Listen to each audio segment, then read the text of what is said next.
It was the city's first uncontested leadership vote in more than 20 years. John Burns is a politics professor at the University of Hong Kong. I think this indicates that the central government continues to have worries about security in Hong Kong. Lee will start his 5-year term as chief executive on July 1st when Carrie Lam's leadership period ends. From bureaus worldwide, this is FSN. With FSN Spotlight, I'm Simon Marks. The people of the Philippines are voting today in an election that could see the return of the Marcos family to the country's presidency. Ferdinand Marcos Jr. is the son of the late Filipino dictator Ferdinand Marcos Sr. His main opponent is the daughter of outgoing strongman President Rodrigo Duterte. Marcos Sr. was elected in 1965, imposed martial law in 1971, and was ousted only in 1986 after stealing fortunes from the country's treasury. It's not yet clear whether his son is cut from substantially different cloth.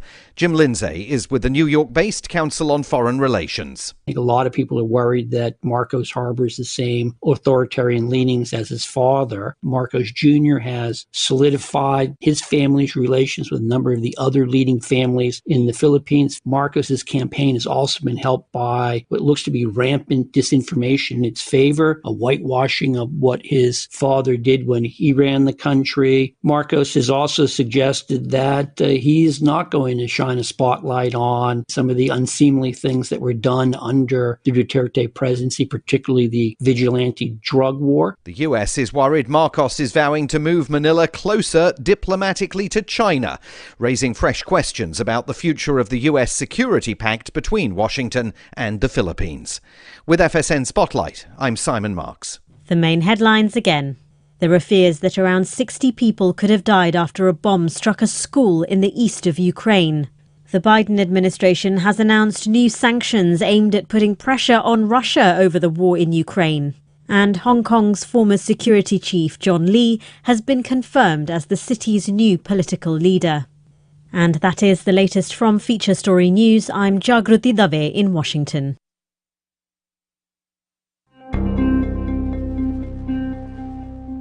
After logging onto the Xbox One game console at one of his classmates' homes, 12-year-old Michael Cutler admitted to reporters this week that he really does not have the slightest clue about what his friend's name could be. I mean, his name might be Brian. No, wait, Brian's my other friend, the one with the PS4.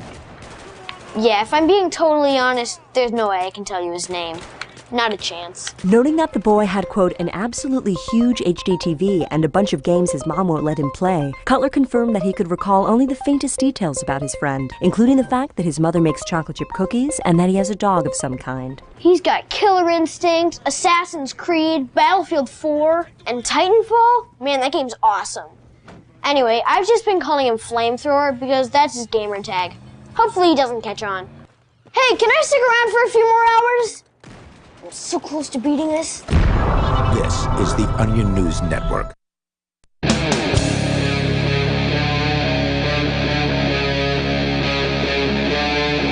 Free Talk Live.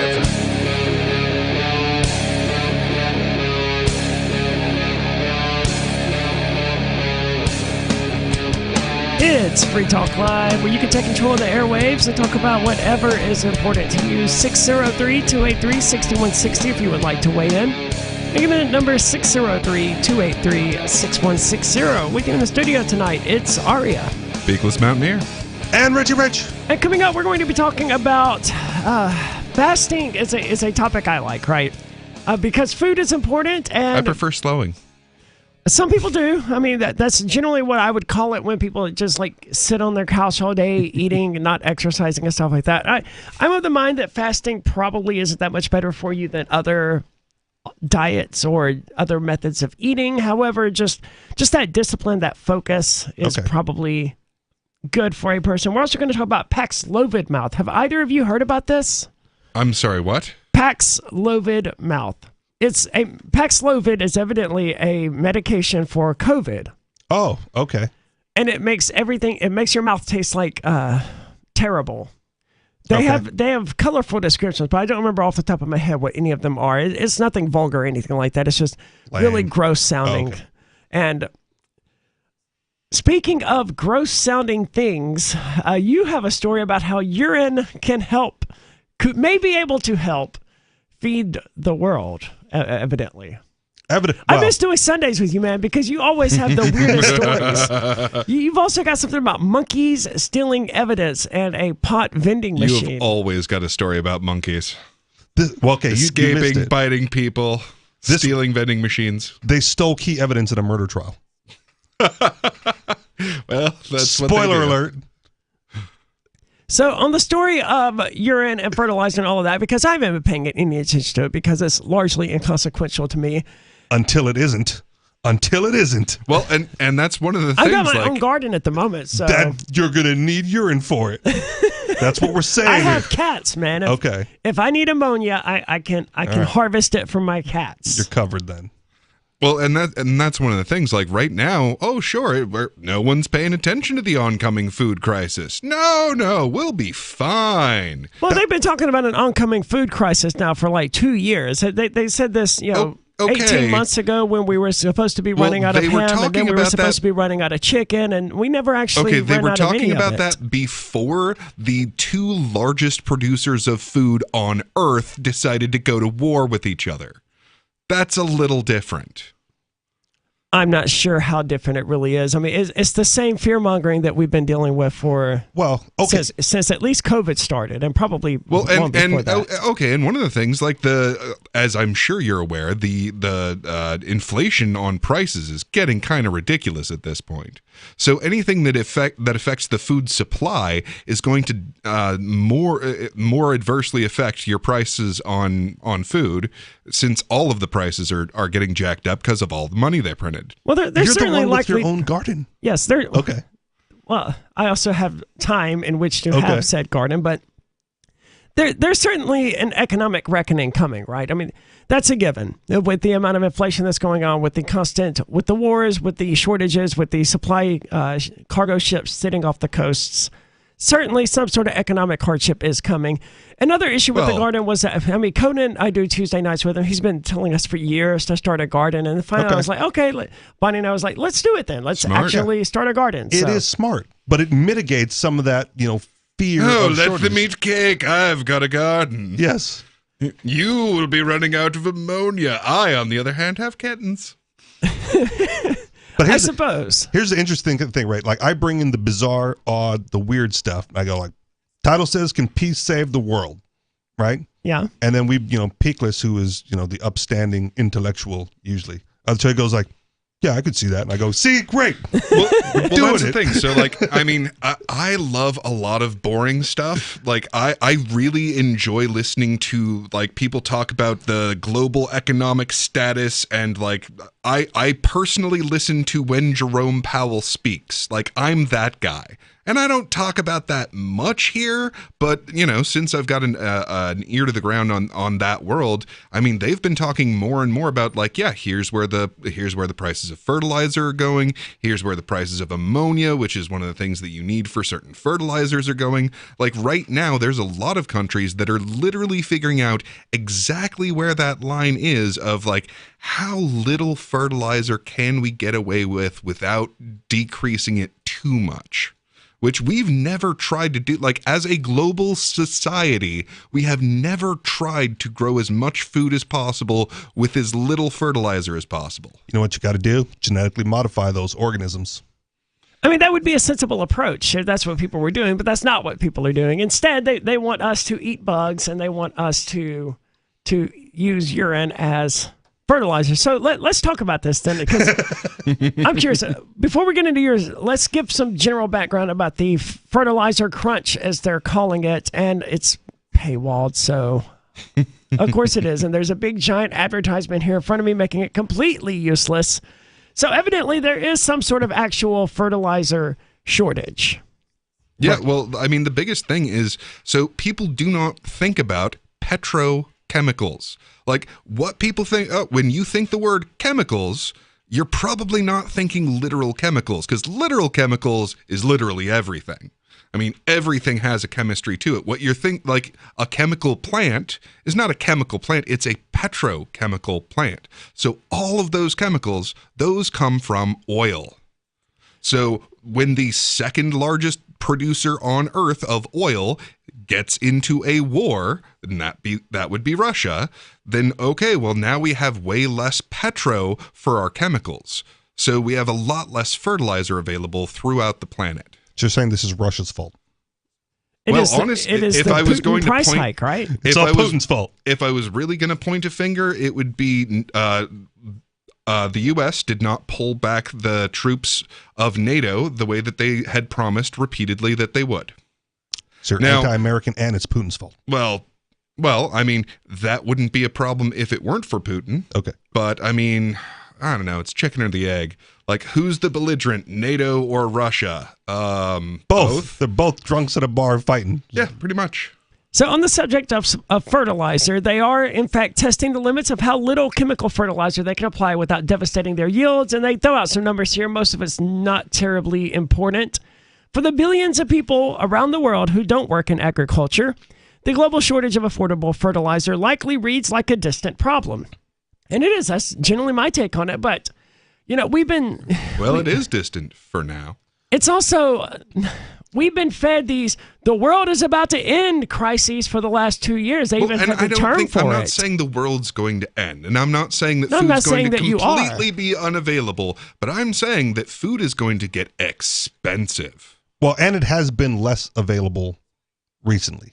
Like through the COVID lockdowns, there were periods of time where the section where you would expect regular food to be was empty or sparse, where it used to be full, right? So there was evidence of shortages that the average person can see when they go to the supermarket, right? For months, just you couldn't find certain things. Mm-hmm. And then it's gotten better, right, recently.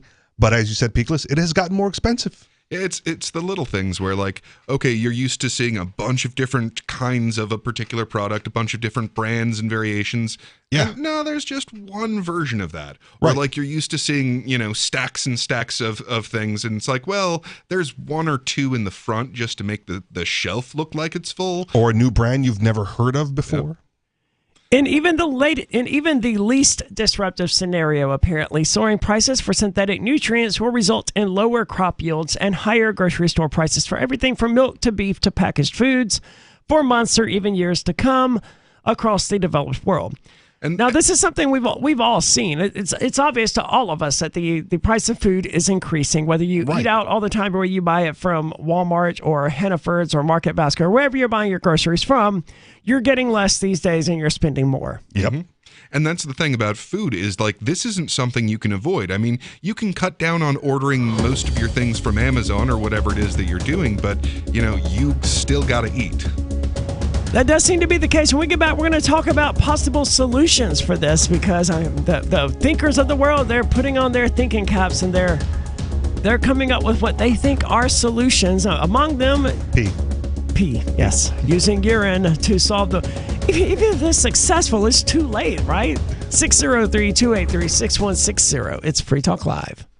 Are you tired of your taxes funding endless occupations around the world? Antiwar.com is run by people who understand that wars abroad become wars at home, wars on our freedoms. Antiwar.com is dedicated to bringing you the latest in news, views, interviews, and reviews from the top movers and shakers in the anti-occupation movement. Antiwar.com has it all, from thorough foreign policy analysis to interviews with whistleblowers who used to run the military-industrial complex. Anti-war, pro-free market. That's antiwar.com.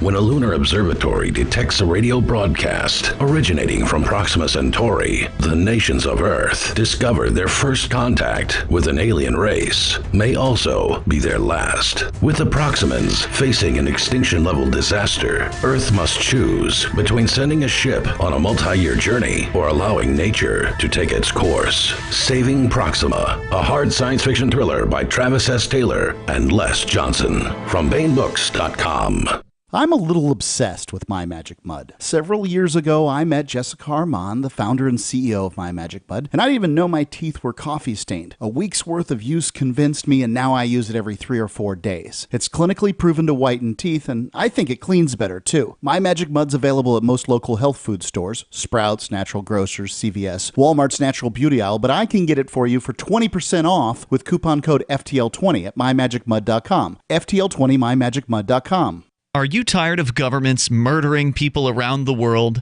Stop using their money. There is an alternative. Bitcoin is a stateless, free market, non-political currency. Bitcoin cannot be inflated or controlled by any government. By using their money, you're helping the state. Stop doing it. You have an incredible alternative available now. Learn it, use it, spread it. Get started with Bitcoin at Bitcoin.com. That's Bitcoin.com.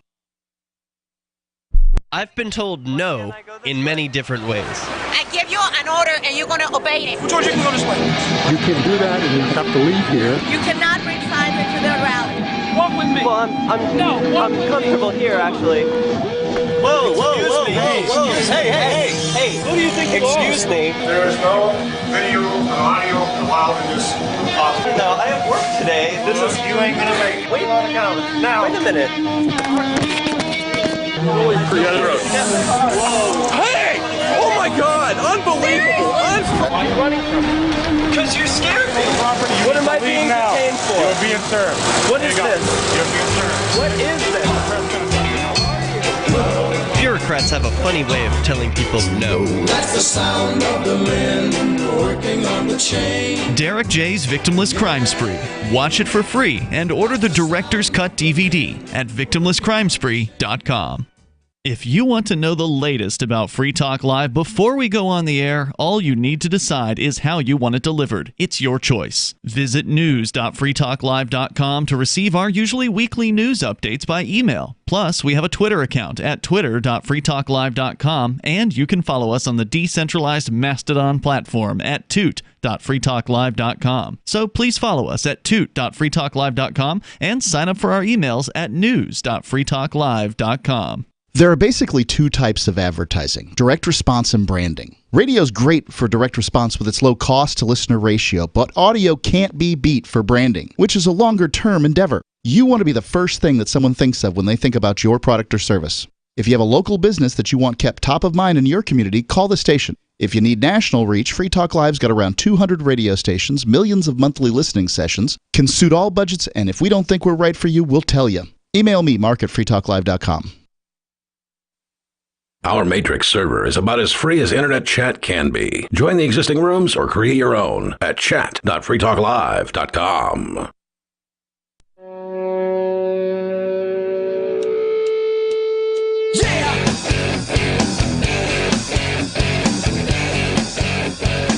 It's Free Talk Live. You can join us 603-283-6160 if you would like to weigh in. Again, that number is 603-283-6160. Talking about fertilizer here and the oncoming food shortages that we're being told about. And look, I want to be clear here. There's very definitely, almost certainly, unless, a huge portion of the world dies out because of some pandemic or something unexpected like that. Nuclear war. Oh. Unless something along those lines occurs. Well, I tend to think nuclear war would exacerbate the food shortage. However, a pandemic that just happens to kill a bunch of people, because most people aren't farmers and truck drivers. Makes no sense. Well, nuclear war affects the environment and the ability to grow crops in places and stuff but I'm like saying, that. if a bunch of people die off, then we don't have farmers and truckers and packagers and whoever else is involved in this thing. We have fewer of them, certainly, but the average person, as I was saying, is not a truck driver or a farmer. The average person is like a gas station worker or a cashier or whatever. Not necessarily out there being the ones growing crops or transporting them from A to B. On average, if 60% of the population just died out because of a pandemic, we would lose fewer truck drivers in raw numbers than we would gas station employees. Maybe not truck drivers. I don't know. I don't know what the numbers actually are on that. But anyway, before we got into that, we were talking about fertilizer and why it's important. Now, I have a small garden in my backyard, and I didn't need any fertilizer for it, which got me thinking, why is it necessary? Why do these farmers, what is it that they're doing that requires them to have fertilizer?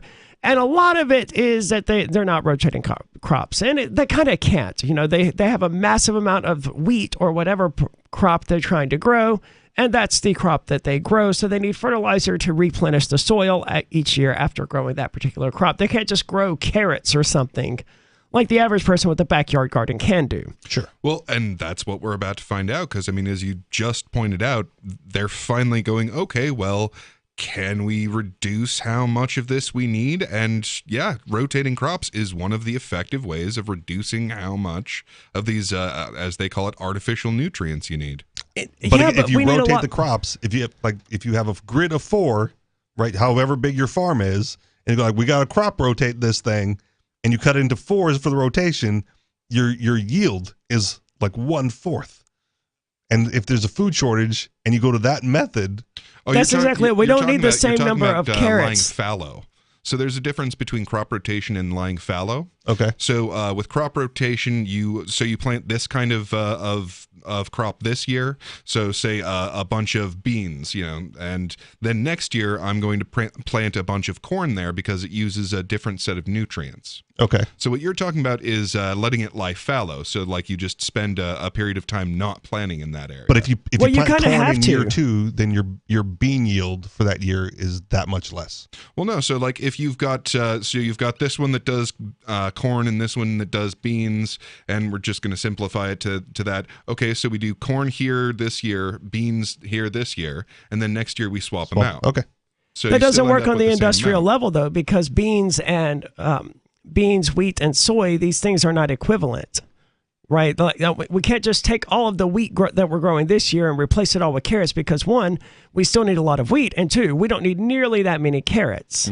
Yeah, the demand is an issue. So the fertilizer thing is still going to have to, now. Yeah, it's still going to be an issue because we can't rotate that amount of wheat with that amount of peas or carrots or whatever, because we just don't need that many peas and carrots. If the wheat gets expensive enough, people will buy more carrots. And corn is its own weird, screwed up issue. There were a lot of cornfields where I came from in Mississippi, and they were all dead every year. No successful harvests ever. It was just these people being paid by the government to plant corn. After that, it didn't really matter what happened to it. I was going to say, not too weird. There's a subsidy on corn. Yes. So they just wrecked the soil, and they produced nothing as a result, but they got huge amounts of money from the government for doing it. Yeah. And they go like, what can we do with the excess corn? Like, put it in the cars. Yeah. But there was no excess corn because it was just dying. Right. Mississippi is not a great place to grow large amounts of corn. Talk about the ethanol and the gasoline. Right. Yeah. But you have to actually produce corn in order to make ethanol from the corn. You can't just produce a dead plant. Okay. I don't think. Yeah, sadly, the biggest part of being a farmer these days is knowing what the government will pay you to do and to not do. If fertilizers are expensive, we'll use less fertilizers. If we use less, we'll produce less, said a second-generation farmer. Food prices will increase, and everyone will suffer. I don't know that the first season of food scarcity in the United States is going to really involve a lot of true suffering for people, because we have a lot of really overweight people. Maybe not season 1, but if it's an exacerbated issue and an ongoing problem, I think season 1 people will be more or less okay. Well, okay. Let me tell you, as someone who's been a variety of different weights, you don't become less hungry when you're fat. I don't care if they go hungry. I care if they starve to death. Well, you just talked about suffering. Suffering and death are two different things. Kind of antonyms, really. I need my stickers.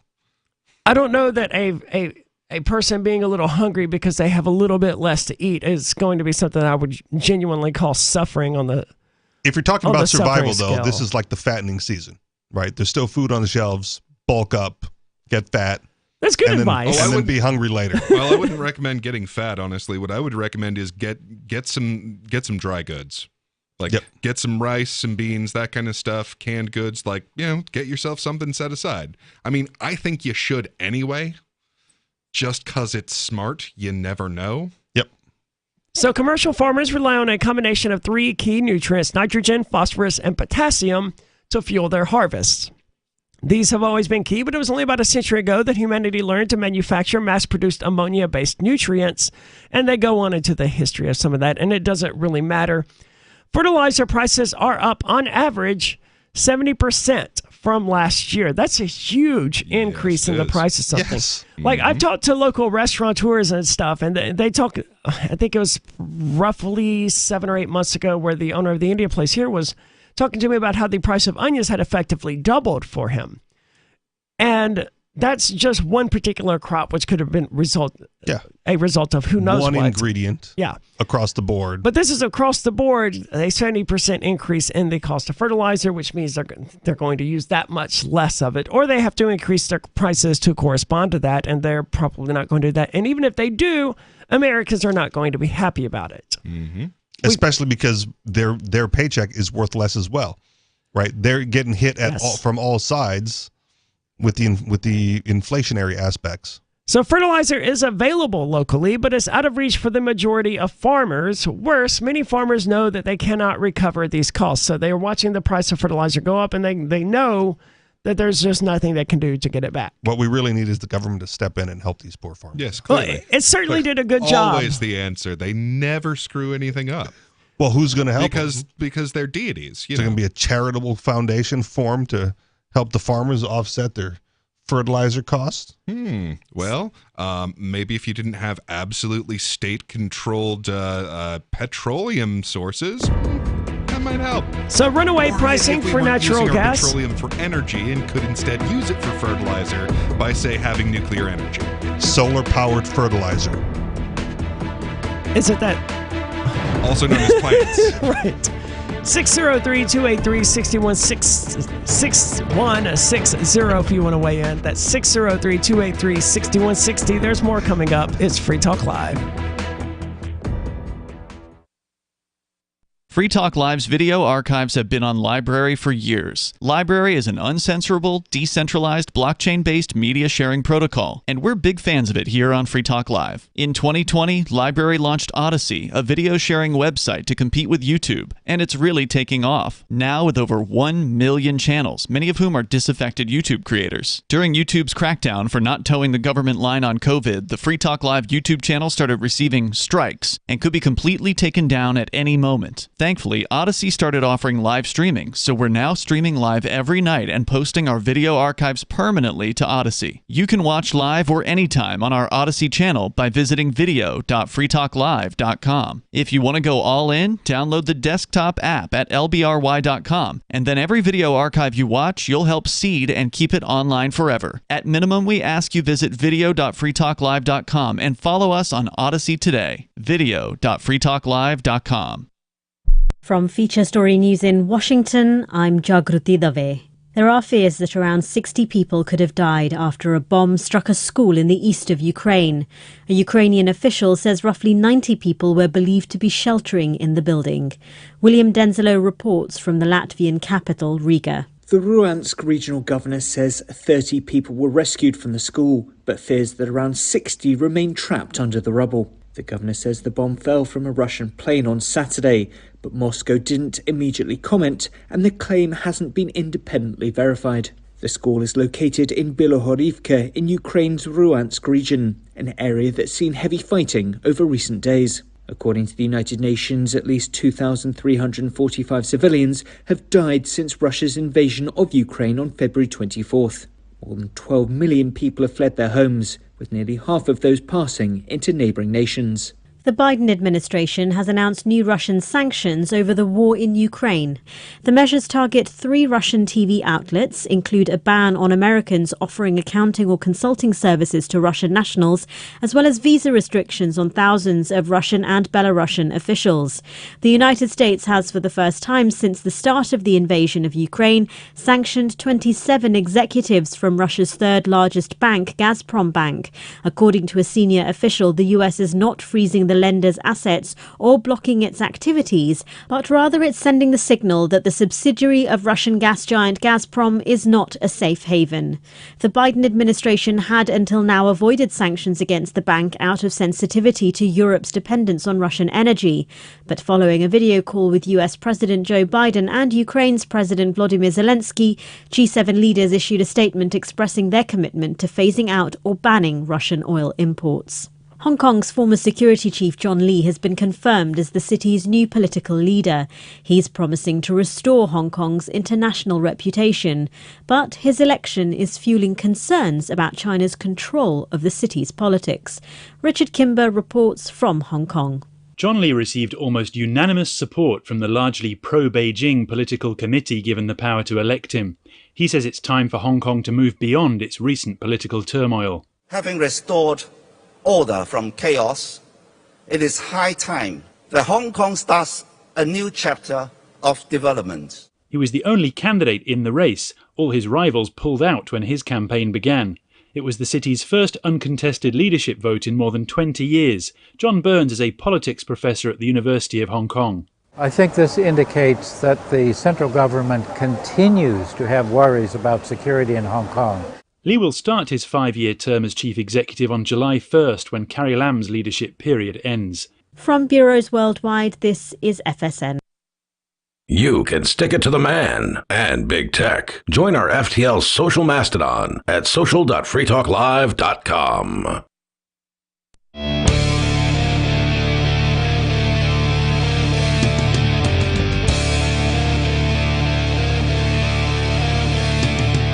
It's Free Talk Live, and you're invited to join us, 603-283-6160 if you would like to weigh in. Again, the number is 603-283-6160. With you in the studio tonight, it's Arya, Beagles Mountaineer, and Richie Rich. And we do have a TikTok channel here on Free Talk Live. Bonnie put it together for us, and she's clipping videos and making videos and putting them on TikTok. So check it out at TikTok.freetalklive.com. That's TikTok.freetalklive.com. It's going to say why, but go, Bonnie. I mean, that's where everyone's at, right?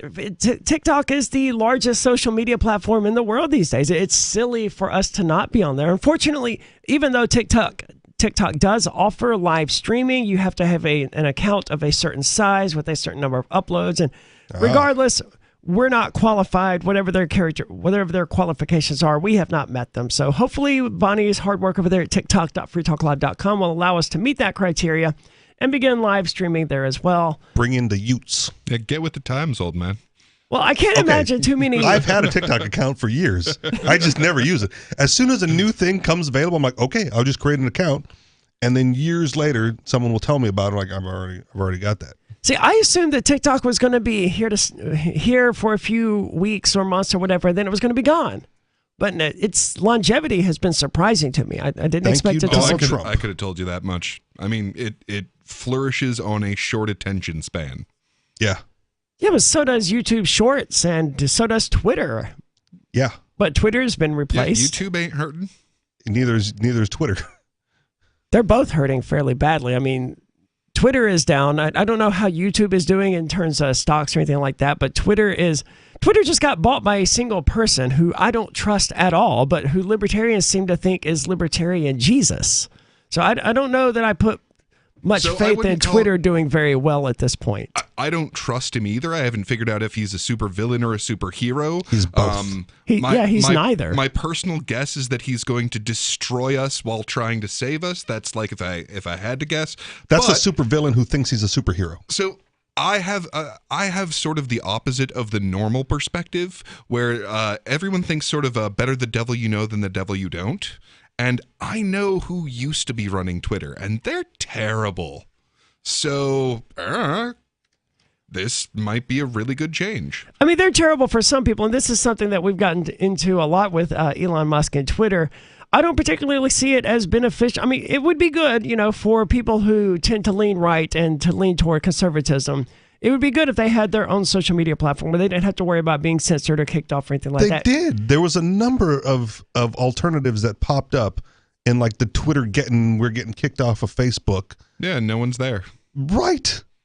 That's sort of the issue that I have with Twitter, and this idea being that it's going to become this sort of social media platform that is friendly to conservatives, because they come at it from this approach of, they're alienating half the population by catering to leftists or whatever. It's like, okay, that's fine.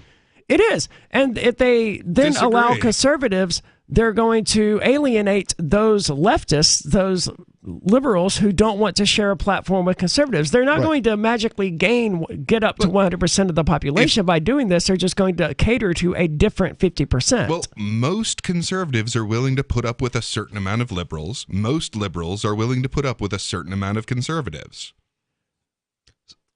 Right, I think it's far more likely that liberals are less willing to put up with conservatives and vice versa. Dude, liberals are not going to put down the phone. So they'll just go to TikTok.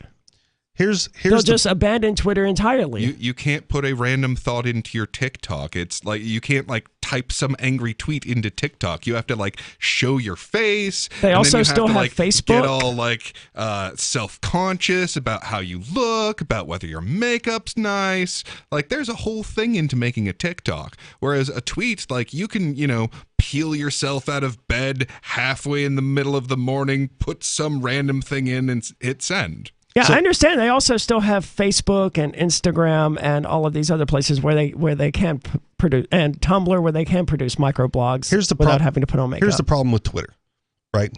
Because I've been on there where like the top tweeter had like less than 50,000 followers, right? That's how old my Twitter handle is. If I went back to check, like they went like through the fail whale times, and I don't tweet much, so there's nothing there. But I've had it since then. Twitter started as the free speech platform, right? In the face of everything else, they said, do what you want. And what happens is, as an organization, as a company, they were losing a section of the population from their platform because it was being overrun with the trolls, right? Twitter turns into 4chan when you leave it to its own devices to be a free speech platform. So that's what happened. We've seen that repeatedly. That's our Matrix server. So it cannot be a free speech platform. You're not going to open it up and all of a sudden have like high-level political discourse. It will be catered to the lowest common denominator. It will be overrun with the trolls, and those people who use it as a valuable service to get the message out or do whatever they want, they will leave. And then I'm just going to go ahead and bet that's not going to happen. Okay. I don't see Musk allowing that to happen. I think allowing the trolls to take over or allowing people to leave. In which case, Musk would be no better than Jack Dorsey. Disallow people to leave. I don't know, but what I'm saying is if you turn it back into a free speech platform, we already know what that looks like. It looks like it's overrun with trolls and top people leave the platform and go do something else. So you're basically looking at a Pareto distribution here. So as a thing tilts in a direction, it's more likely to tilt further in that direction. Okay. So yeah, with 4chan, you have, just wacky troll nonsense. And you will get that back on Twitter because that's what Twitter turned into before they started banning people and putting restrictions on what you can and cannot say. Twitter has enough people to flag that kind of nonsense that they will be able to create algorithms to filter it out. There's too many people on Twitter that aren't trolls for the trolls to take over at this point. But if you open it back up to a free speech platform, guess who comes back to Twitter? Yeah, the reporting mechanism would go away. The bots wouldn't be blocking those people or anything like that because it was a free speech platform. Well, so that's the thing. Like, spam tends not to be what people think of when they mean free speech.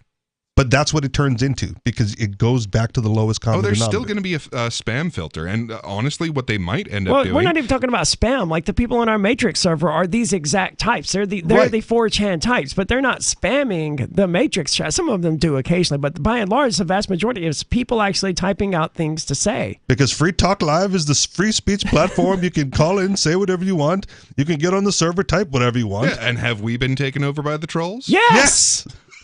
Good God, yes. Have you seen the Matrix server? No. I mean here. This. Like, we're a free speech platform.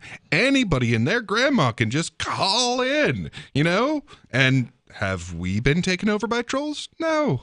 Well, we've been targeted by trolls in the past, but to be fair, there's been targeted effort. There's been targeted nights of just on nothing but prank calls because they're like, tonight's the night.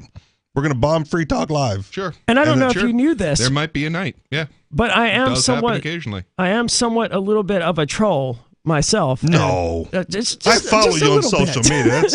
It's all high-end stuff. So I don't know how true it is that Free Talk Live hasn't been taken over by the trolls. I mean, Mark hasn't been here for a year, and he was like the only sane man for a really long time. And now it's me, Ian Captain, and sitting here at least, and we tend to do a fair bit of trolling. But Free Talk Live isn't a free speech platform. I mean, how do you figure? Because people can't just call in and say whatever they want. We'll more or less. Yeah. We will hang up on them. We will dump them. We will allow them to put forward arguments in certain ways, and we will allow them to express their opinions, whether we disagree with those opinions or not. But free free speech platform we are not, because we can't be. We have to maintain FCC guidelines. We have to follow along with FCC guidelines. Regulations, we pretty much are, though. And I'm not going to let someone call in here and explain to me why trans people are going to hell, for example. I will allow them to, say that on the air, but I'm not going to carry on a dialogue with this platform. I'm not going to just, here's a platform, talk for 30 minutes or whatever. That's not at all what Free Talk Live is. We allow people to take control of the airways and share their thoughts and opinions. New Disney movie, all trans go to heaven. But we don't just turn over the airwaves to them unfettered. So I don't think the show itself is a free talk platform. 603-283-6160. On Free Talk Live, we're bringing people to the ideas of liberty every day. From wrestling superstars like Glenn Jacobs. You guys really are having an impact, I believe. Like I said, a lot of where I am now is due to listening to Free Talk Live. You changed my mind on some very important issues years ago. To random people tuning in on the radio. I was kind of stuck in the left-right paradigm. I heard your show by chance on a Saturday night. From there, I went on, joined the Free State Project, and become an amplifier. So, that's really the reason why I amp, is because I know that if it wasn't for you guys being on as many stations as you are, I never would have found the ideas of liberty. You can help more people hear the message of liberty by joining Free Talk Live's AMPS program on Patreon for as little as $5 a month. And you'll get access to special perks. Visit amps.freetalklive.com, amps.freetalklive.com. Looking for a great real estate investment? Consider New Hampshire, which is ground zero for the Liberty Movement. Your first call should be to Mark Worden from Porcupine Real Estate. He's more than just a real estate agent. He's your New Hampshire concierge. Where are the best places to live? Do you want farm, city, the burbs, or forest? Do you want a duplex or multifamily building so that renters pay your mortgage? There are homes in all price ranges in New Hampshire, and Mark can help with financing too. Invest in liberty and property. Mark Worden can help. PorcupineRealEstate.com. There are lots of ways to listen to Free Talk Live. Our podcast has been around since podcasts began, and now the FTL feed is loaded with content besides our full show archives. Did you know that we make it easy for you to customize your podcast subscriptions? We have different feeds, one that includes only our full shows, one with just the Daily Digest, and our main feed that includes everything. You decide what you listen to. It's quick and easy to customize your feeds at feeds.freetalklive.com. That's feeds.freetalklive.com. The Free State Project has reached its goal of 20,000 liberty lovers who've pledged to move to New Hampshire and get active to achieve liberty in our lifetime. Perhaps you're trying to figure out what part of New Hampshire should be your destination. If so, consider Keene. You'll find more than 150 reasons to move to Keene at move.freekeene.com. Keene is famous for its historic, publicity-generating activism, as well as being the liberty media capital of the world. It's home to freekeene.com, New Hampshire's destination for liberty activism, news, and opinion. For years, we've been compiling over 150 reasons to move to Keene at move.freekeene.com, where you'll learn about some of what's happening here and what makes Keene a great place to live. If you love liberty, you'll probably enjoy anywhere you end up in the Shire. But do your due diligence first. Please visit move.freekeene.com for the full list of over 150 reasons to move to Keene. That's move.freekeene.com. What if you want to hear the latest episode of Free Talk Live, but all you have is your phone, you forgot to download our archive, and you have no data connection? You can call our Listen line at 641-793-0191. That's a long-distance number, so you may incur charges. If not, listen as long as you want. 641-793-0191. The Free Talk Live Listen line, 641-793-0191. So you've signed the Shire Society Declaration and are planning your move to New Hampshire to be around more liberty-oriented people. Next, sign up for the Shire Society Forum at forum.shiresociety.com. There are a bunch of people there who are already in the Shire, and they want to meet you. If you're already in the Shire physically, you should also come by the forums. Remember, not everyone uses Facebook. New people are signing up for the Shire Society Forum every month, so drop in and say hello at forum.shiresociety.com. Don't miss a moment of Free Talk Live. Get our archives daily via our podcast at feeds.freetalklive.com.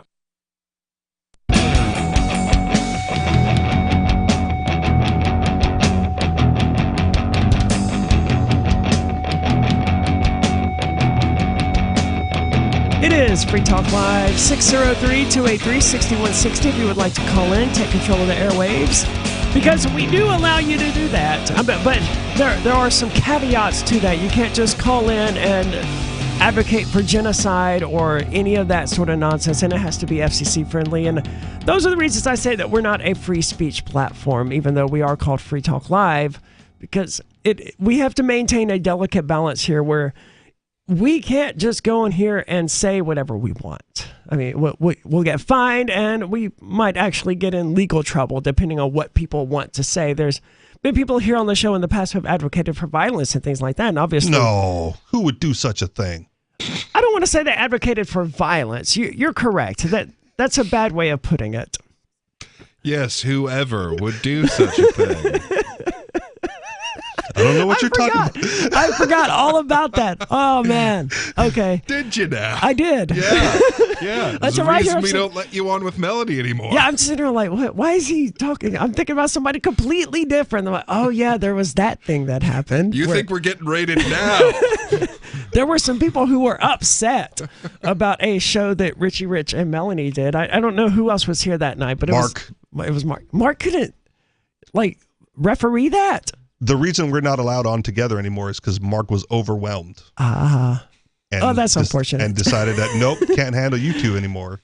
Well, see, that's all the more reason we're not Free Speech Live, I guess. But let's go to the phones. We have Major Payne calling from Michigan. Major Payne, you're on Free Talk Live. Hey, good evening. Hey, what's on your mind tonight? This isn't your grandma, though I may have met her. You guys could say, you said anybody, including your grandma, could call in. Yeah, anybody and their grandma can call in. And right. Okay, I had no idea. You definitely don't sound like my grandma. No. If I do, she smoked way too much. Right. But as far as the crop rotation, that's all good and proper. But as far as letting the field lay fallow, that used to come every 7th year. And part of that was to let the soil regenerate, and the other part of it was to actually give the poor people a place where they could plant some crops. Huh. But in the soilless ground, all your farms had livestock of some sort. So that's also a good point. I'm one of the few people I know with a backyard garden who doesn't have some sort of chicken or rabbits or something running around in it. And I do have rabbits, but they're wild rabbits, so they don't count. The goal is to keep those out. Just have the cats. Ducks are awesome for getting the bugs out of your potato patch and stuff. You say ducks are? Yeah, they work great. They just walk around like a little troop and get everything. Chickens are pretty good too, but they're not as smart. Yeah, chickens are not smart. No. But anyway, so delicious. But you're right. When we think of the farmer mentally, we think of someone who's probably got some sheep, some cows, some chickens, some stuff like that. They're not just out there on a tractor all day. But when it comes to these industrial farms and these massive, wheat fields and soy fields and corn fields and all that, it's 100% true. There's no cows running around nearby there. They're not downhill from where the cows do their business. So the soil isn't getting any of those nutrients. This chemically made ammonium nitrate, you don't get but a small percentage of the vitamins out of the food that you would if it was grown properly. But one of the most ingenious things that I ever saw, there was a clan, I don't remember if they were Dutch or Germans down in southern Michigan here. They used to build their barns, I forget if it was octagon, it was almost circular. So all the cows would come in and they would poke their heads to the center, so it made it easy to feed. You just threw the hay down the middle of the barn, but they cut trenches around the outside when they poured the foundation with little troughs in it. So all the pea would run down the trough to one particular holding pond, so they had a reservoir of PT. And not a TP. You take that manure and spread it on your field, and it's gold. Thank you so much for the call tonight, Major Payne. We have a story about that now. I mean, we've alluded to it long enough, so it's probably about time to get into it because we talked about the fertilizer shortages, how this is going to affect food and all of that stuff. So let's talk about how are people planning to solve this problem of a shortage in fertilizer? Because most people, as Major Payne points out, I mean, even these large farms, they don't have systems like that built in where they don't rotate their crops, obviously, because they can't.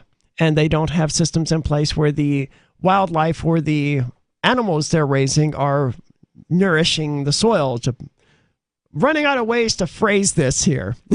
P. Fertilizing. Yeah, thank you. So how are people planning to solve this problem that isn't, because the article I was looking at estimates a 10% decrease in the food supply this year is about what they're expecting. So this is from France24.com. Can pea help feed the world? Engineer Fabien Esquilaire has never forgotten his grandmother's unconventional approach to gardening. In fact, it inspired his career. Human urine may seem like a crude way of fertilizing plants in an era of industrial agriculture, but as researchers look for ways to reduce reliance on chemicals and cut environmental pollution, some are growing increasingly interested in the potential of pea. See, this is why I take issue with the word chemicals, and you mentioned this earlier. Petrochemicals. Mm-hmm. Yeah, because if you're peeing in the soil, you are putting chemicals into the soil. Mm-hmm. Right. Yeah, we tend to use chemicals as a shorthand for petrochemicals, which I honestly can't imagine that's anything other than by design. Like, the oil companies don't really like you thinking about the fact that they control all of the fertilizer and the medicine and all of these other things. Plants need nutrients, nitrogen, phosphorus, and potassium, and we ingest these through food before excreting them, mostly through urine, says Esquilaire, who runs the OCAPI research program in France, looking at food systems and human waste management. These present an opportunity, scientists think. Fertilizers using synthetic nitrogen in use for around a century have helped drive up yields and boost agricultural production to feed a growing human population. See, that's what I think when I think of fertilizer, right? Is that sort of ammonium nitrate. Sure. Now, you mentioned that this is a petrochemical? Oh yeah, all of the fertilizers that we usually put on foods are petrochemicals. So around the turn of the century, John D. Rockefeller got together like a whole bunch of the best chemical minds in the world at the time, and they figured out how to synthesize literally every chemical, every single biological molecule out of oil. And that's pretty much, been the foundation of our agriculture and especially of our medicine for the last century or so. Like, all of this stuff is just, we take oil, we do all these weird things to it, and then out pops this other completely different molecule. It's impressive science. Mm-hmm. When these chemicals... until it goes wrong. Yeah, until you run out of oil. Well, or until you do something, crazy or stupid, like the whole leaded fuel thing. Like, yeah, so you can take like a lead molecule and put a bunch of oil atoms around that, and yeah, it keeps your engine from knocking, but it also makes the entire population stupid and dead. And I don't mean of like your country. Sounds like I mean a solution to the Earth. food shortage, though. Bill Gates is working on. Well, just put the lead back in the gasoline. Making people stupid always causes more problems. Take out the ethanol, true. more lead. 10% leaded gasoline. When these chemicals are used in large quantities, they make their way into river systems and other waterways, causing choking blooms of algae that can kill fish and other aquatic life. Meanwhile, emissions from the agricultural ammonia can be combined with vehicle fumes to create dangerous air pollution, according to the United Nations. Well, at least the algae thing, that seems like a problem that would fix itself, right? Mm-hmm. There's bound to be some sort of fish or aquatic animal out there that would eat that particular, algae. The only thing that reminds me of is a high school teacher I had who had like a self-contained fish tank. Like, the algae would grow and the fish would eat it, and it would just, the tank was just dirty, covered in algae. But the fish ate the algae, pooped it out, which caused the fertilizer to grow more algae, so he never had to feed the fish or clean the tank. It was like perfect dude pet.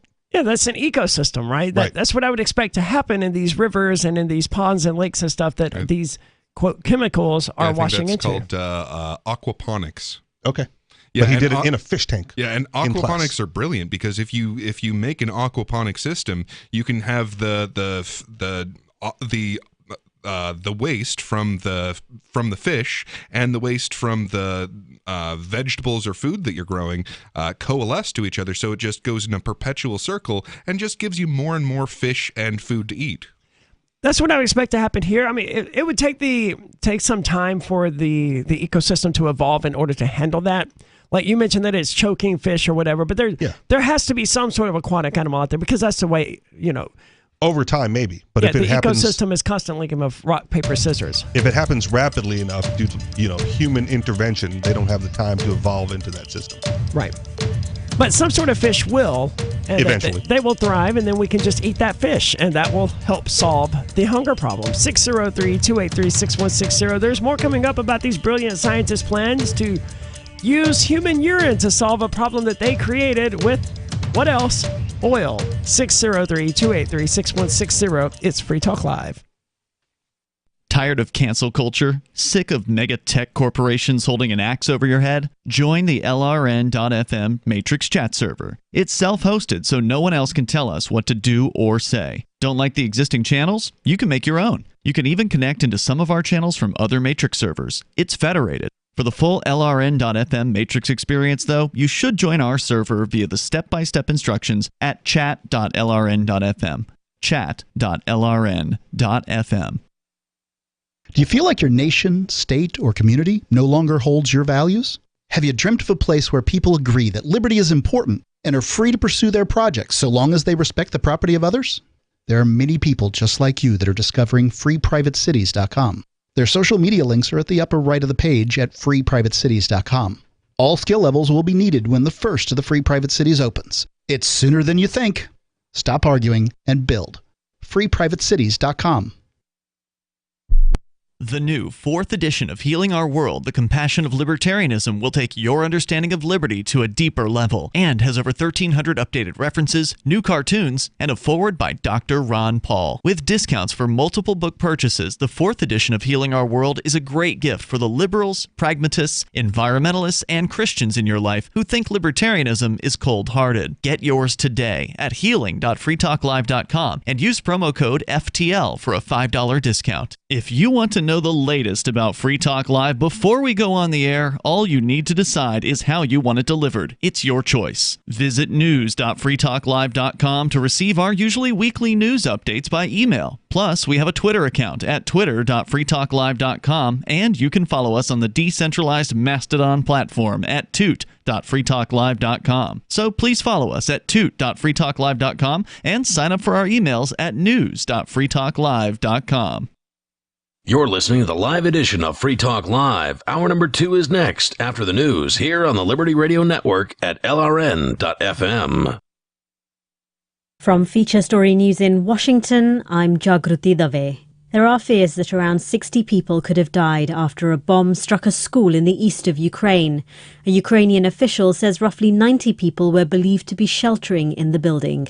William Denzelo reports from the Latvian capital, Riga. The Ruansk regional governor says 30 people were rescued from the school, but fears that around 60 remain trapped under the rubble. The governor says the bomb fell from a Russian plane on Saturday, but Moscow didn't immediately comment, and the claim hasn't been independently verified. The school is located in Bilohorivka in Ukraine's Ruansk region, an area that's seen heavy fighting over recent days. According to the United Nations, at least 2,345 civilians have died since Russia's invasion of Ukraine on February 24th. More than 12 million people have fled their homes, with nearly half of those passing into neighbouring nations. The Biden administration has announced new Russian sanctions over the war in Ukraine. The measures target 3 Russian TV outlets, include a ban on Americans offering accounting or consulting services to Russian nationals, as well as visa restrictions on thousands of Russian and Belarusian officials. The United States has, for the first time since the start of the invasion of Ukraine, sanctioned 27 executives from Russia's third largest bank, Gazprom Bank. According to a senior official, the U.S. is not freezing the lender's assets or blocking its activities, but rather it's sending the signal that the subsidiary of Russian gas giant Gazprom is not a safe haven. The Biden administration had until now avoided sanctions against the bank out of sensitivity to Europe's dependence on Russian energy. But following a video call with US President Joe Biden and Ukraine's President Volodymyr Zelensky, G7 leaders issued a statement expressing their commitment to phasing out or banning Russian oil imports. Hong Kong's former security chief John Lee has been confirmed as the city's new political leader. He's promising to restore Hong Kong's international reputation, but his election is fueling concerns about China's control of the city's politics. Richard Kimber reports from Hong Kong. John Lee received almost unanimous support from the largely pro-Beijing political committee given the power to elect him. He says it's time for Hong Kong to move beyond its recent political turmoil. Having restored order from chaos, it is high time that Hong Kong starts a new chapter of development. He was the only candidate in the race. All his rivals pulled out when his campaign began. It was the city's first uncontested leadership vote in more than 20 years. John Burns is a politics professor at the University of Hong Kong. I think this indicates that the central government continues to have worries about security in Hong Kong. Lee will start his 5-year term as chief executive on July 1st when Carrie Lam's leadership period ends. From bureaus worldwide, this is FSN. With FSN Spotlight, I'm Simon Marks. The people of the Philippines are voting today in an election that could see the return of the Marcos family to the country's presidency. Ferdinand Marcos Jr. is the son of the late Filipino dictator Ferdinand Marcos Sr. His main opponent is the daughter of outgoing strongman President Rodrigo Duterte. Marcos Sr. was elected in 1965, imposed martial law in 1971, and was ousted only in 1986 after stealing fortunes from the country's treasury. It's not yet clear whether his son is cut from substantially different cloth.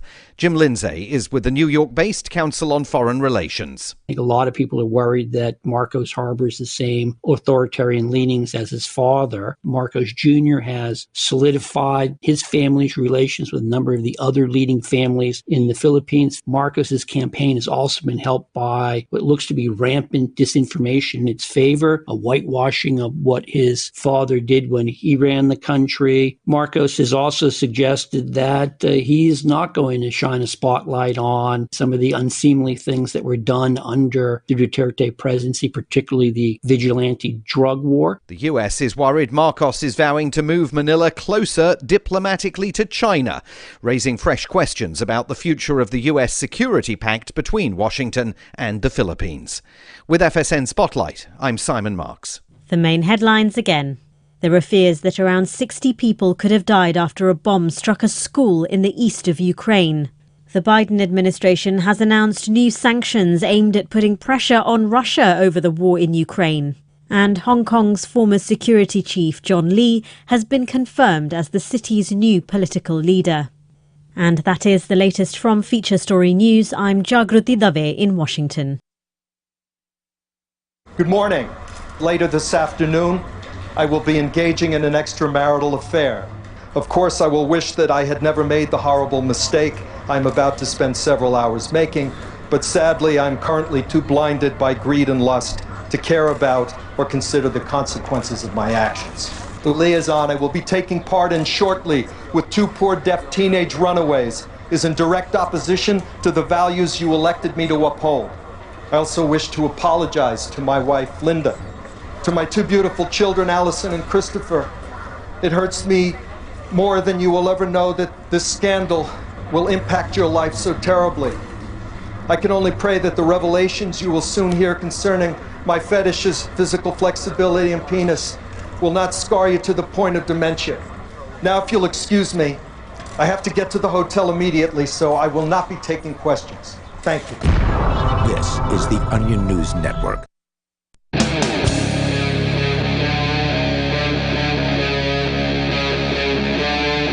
Free Talk Live. It is Free Talk Live, where you're about to take control of the airwaves, talk about whatever is important to you. 603-283-6160 if you would like to weigh in.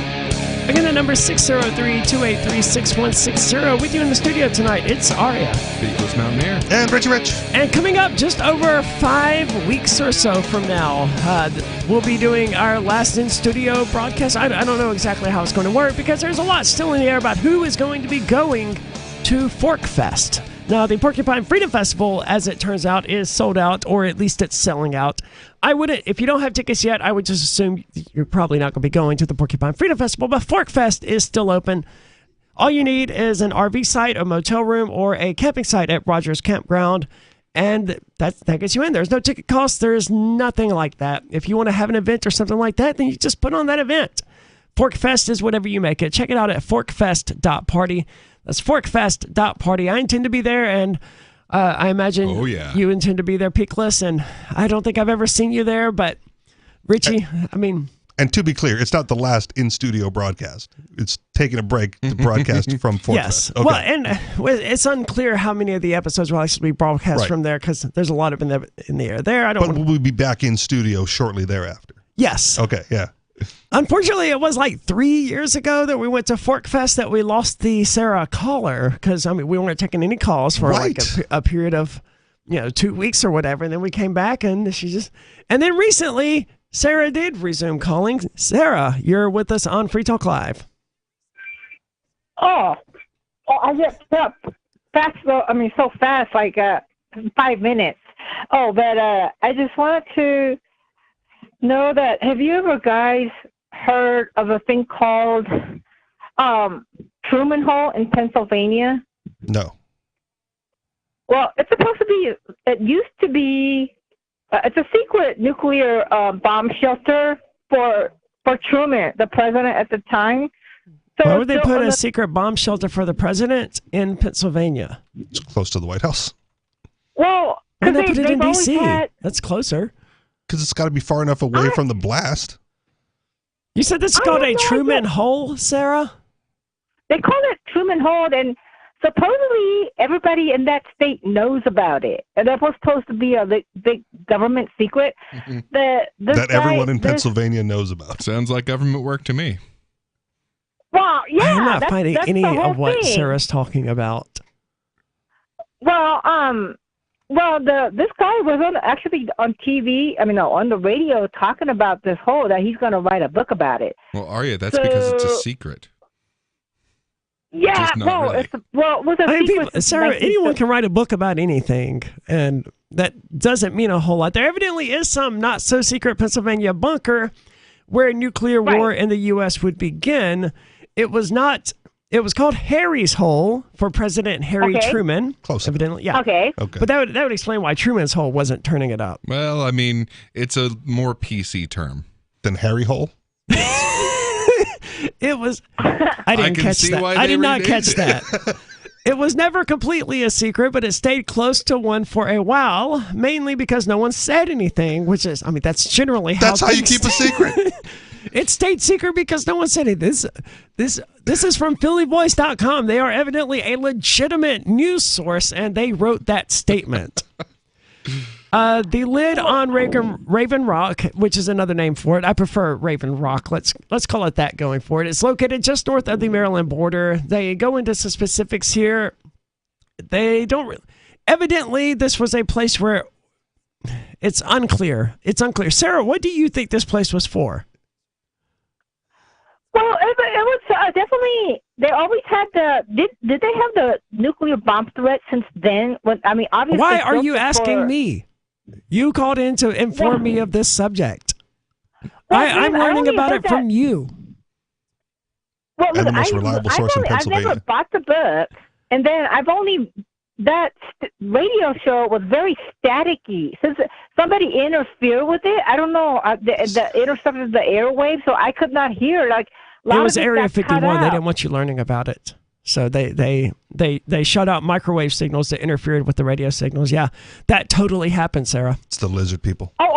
Thank you so much for the call tonight. I'm not finding anything about this except that it was finished in 1953. They're not saying what the purpose of this place was, but from what I've seen, this was where nuclear war would have been started, not a place to have hidden once it outbroke. Didn't they teach all the kids back then that if nuclear war broke out, you could just hide under a desk? They did. Like, that should be safe enough. Well, that's good enough for the school children, but not for the president Not of the for the United president. States. They also said to put He needs a aluminum Harry foil in windows and other nonsense like that. Oh, and to answer a question of were they concerned with nuclear war back then? Yes. So he was the president from 1945 to 1953, thank you, Wikipedia, which means, when he was president was when we started being worried about nuclear annihilation. When were the bombs on Nagasaki and Hiroshima dropped? Right before then, Okay. 1945, yeah. They're going to get us back someday.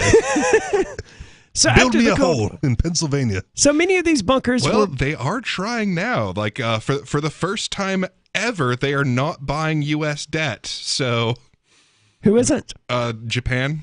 Okay. Yeah, they have like reliably always bought U.S. debt, and they're like one of the first. They have always been the number one buyer of U.S. debt outside of the U.S., and they're backing out now. Well, I can't say I blame them. The U.S., anyone who's paying attention on a global scale knows that the U.S. is not going to be able to pay its debts for much longer. Right. Because it's losing its currency as being the world reserve status, and that's already ongoing. It may not have happened yet. I don't know. I haven't followed it very closely whether or not.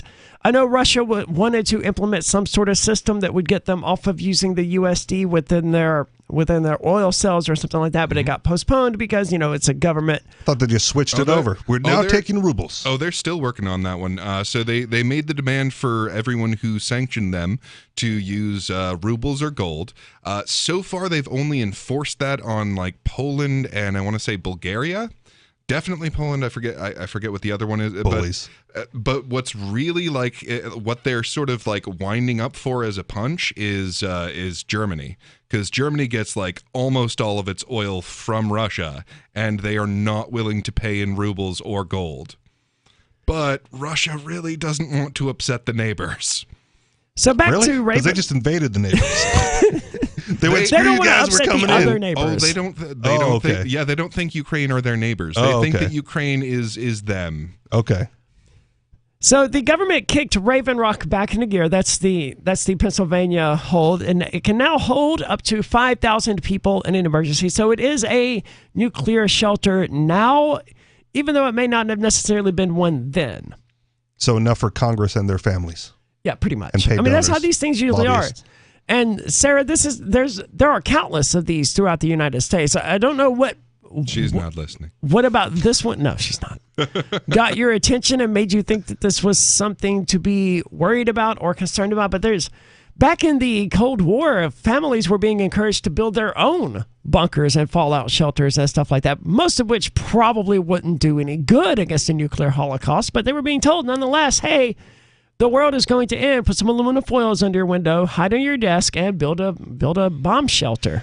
I do wonder, like every now and again I'll see the little like radiation sign that says that, and it'll say like fallout shelter. And I always wonder, like for some government building or like a bank basement or something like that. And I always wonder, like, will that actually keep radiation out? Like, is that actually designed for that? Or are you just kind of blowing smoke somewhere?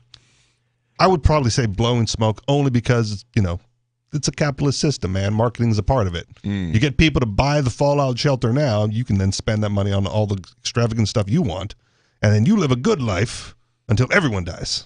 Yeah, what are the mutants going to come after you later? Don't know. That is one of the issue with these nuclear shelters, though, is that even if people don't turn into mutants, like as soon as you leave, I mean, in theory, the reason you're in a shelter is because there's fallout everywhere and you're going to die if you go outside. Okay, but you're kind of going to have to go outside at some point or live in your 10 by 10 concrete bunker for the rest of your life. And I don't know about you. Wrap myself in tinfoil, I'll be fine. Yeah, I'd rather just, go ahead and die in the blast than live in a concrete box for the next 40 or 50 years buried underground. That is a choice. Well, by 40 or 50, I hope you mean 4,000. Because, half-lives are no joke. 603-283-6160 if you want to weigh in. We're going to get back to talking about how urine can help save the world. It's Free Talk Live. My name is Jacob Hornberger. I'm president of the Future of Freedom Foundation, which Congressman Ron Paul awarded for having an outstanding freedom website. Write us at fff@fff.org, and we'll send you a free 3-month subscription to our monthly journal of libertarian essays and our booklet, Economic Liberty in the Constitution, which George Mason University economics professor Walter Williams praised in a recent column. That's fff@fff.org. Brute force, intransigent defiance, adamantine will. These are the hallmarks of the AI tank. These gigantic machines have the firepower of an army, but they also have their own sense of honor and duty. When the world breakers arrive, battle will be joined, planets will shake, and war and peace will never be the same again. World Breakers. Stories from David Weber, Larry Correia, and more. Available August 3rd from BaneBooks.com. I'm crazy about My Magic Mud. This is the most important oral care product created this millennium, and I'm not kidding. We all have different opinions on politics and issues, but we all have mouths. And I want yours to be as clean as possible, with teeth as bright as they were meant to be. I will never be without My Magic Mud. It's a little surprising, but man, does it work. If you only listen to one thing I say ever, go to mymagicmud.com and get 20% off with code FTL. mymagicmud.com, code FTL. Are you tired of governments murdering people around the world? Stop using their money. There is an alternative. Bitcoin is a stateless, free market, non-political currency. Bitcoin cannot be inflated or controlled by any government. By using their money, you are helping the state. Stop doing it. You have an incredible alternative available now. Learn it, use it, spread it. Get started with Bitcoin at bitcoin.com. That's bitcoin.com.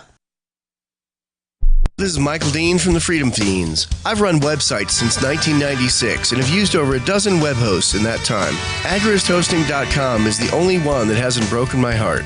Agrist Hosting's uptime and service is stellar, and their DDoS mitigation is the best I've seen.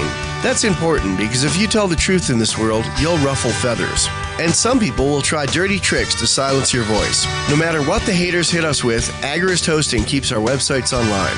If you have a mission-critical commercial presence or a world-changing activism site, you cannot tolerate any skullduggery. So go with agristhosting.com. Have a WordPress or blog site, but you're not satisfied with performance or uptime? Or just want raw hosting? Want to pay with Bitcoin? Agrist Hosting specializes in high-performance hosting with personalized service.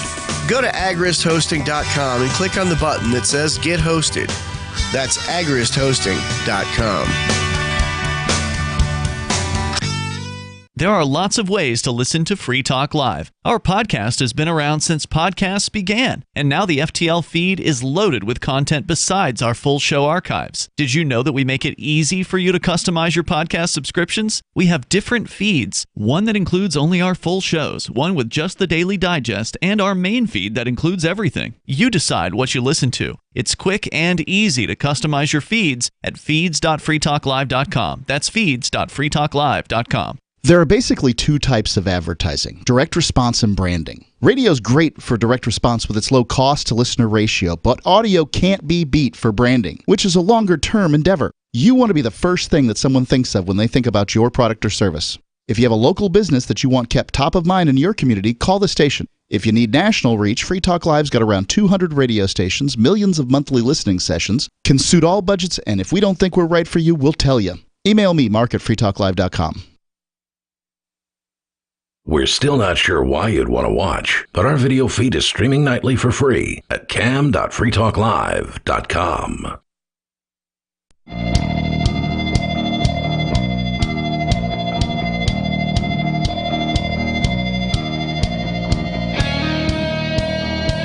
It's Free Talk Live, and you can take control of the airwaves, talk about whatever is important to you. 603-283-6160.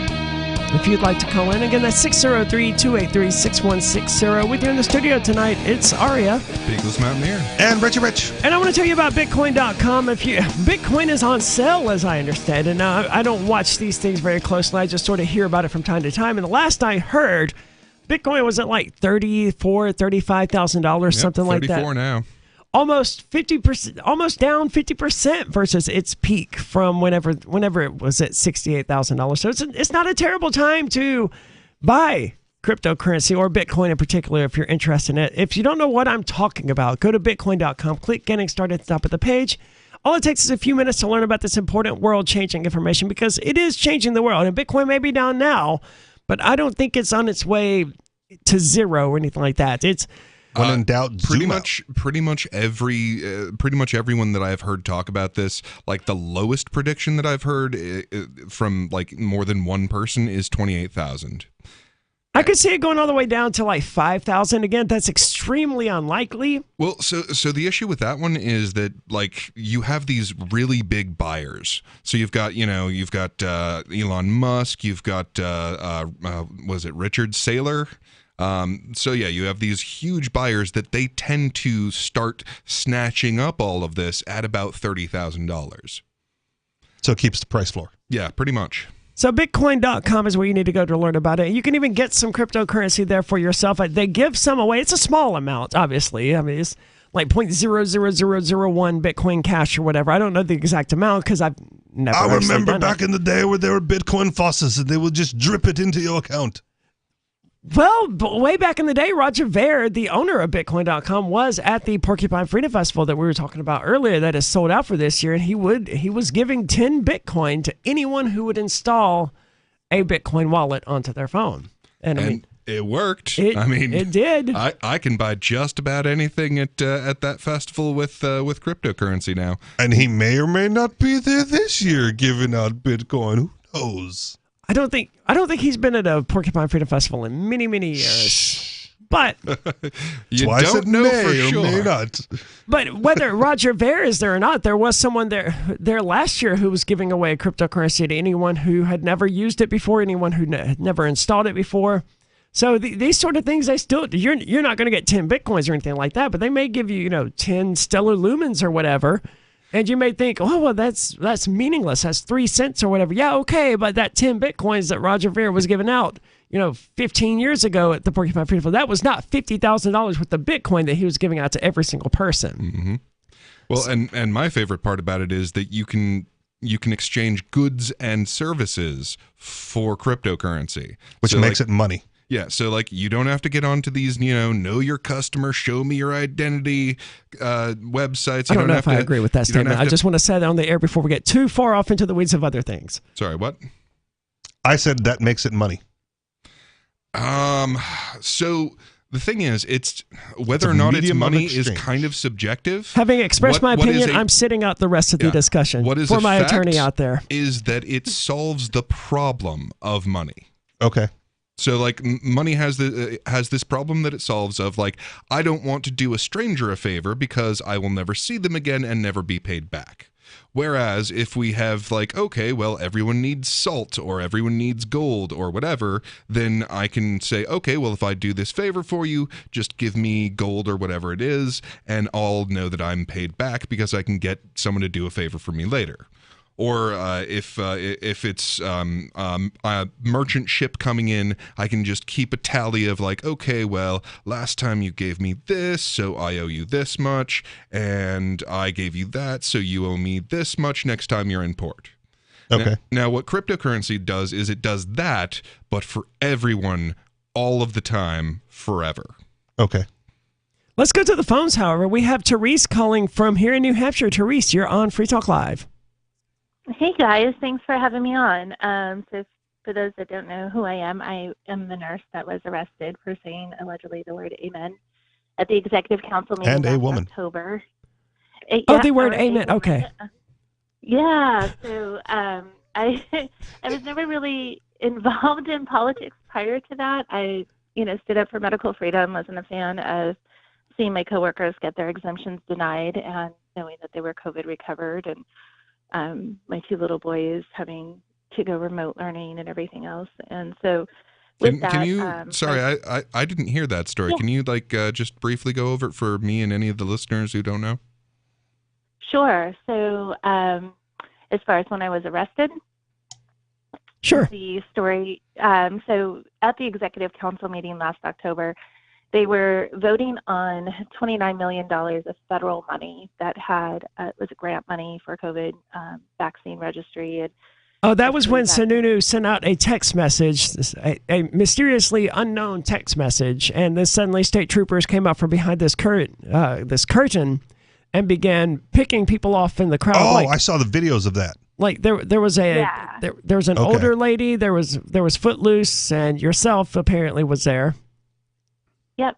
So it was the first shoulder they tapped to come back, and I was sitting next to Footloose that day. And so, yeah, the first time I've ever been arrested. And, of course, my 20-year-old to this day says, Mom, couldn't you have gotten arrested for something cooler? But, yeah, so that was where it all began for me. And fast forward, kind of got thrown into the front lines of kind of a liberty movement. And it's really just my sphere of influence is busy working moms who were trying to get the kitty litter cleaned up and the dishes turned and the lunches made, and we'd go to the polls, and if I didn't recognize the name, I would just leave it blank. I wish more people did that. Honestly, I mean, but from what I see, most people just go to the voting booth and they just vote Republican or Democrat or whatever, even though they don't know any of these people. You got as many votes as you did because they just checked the box with the R next to it. I know, and I spoke out against that. I spoke out against that as soon as it happened. That was insane. How are you going to win like that? I shouldn't have won.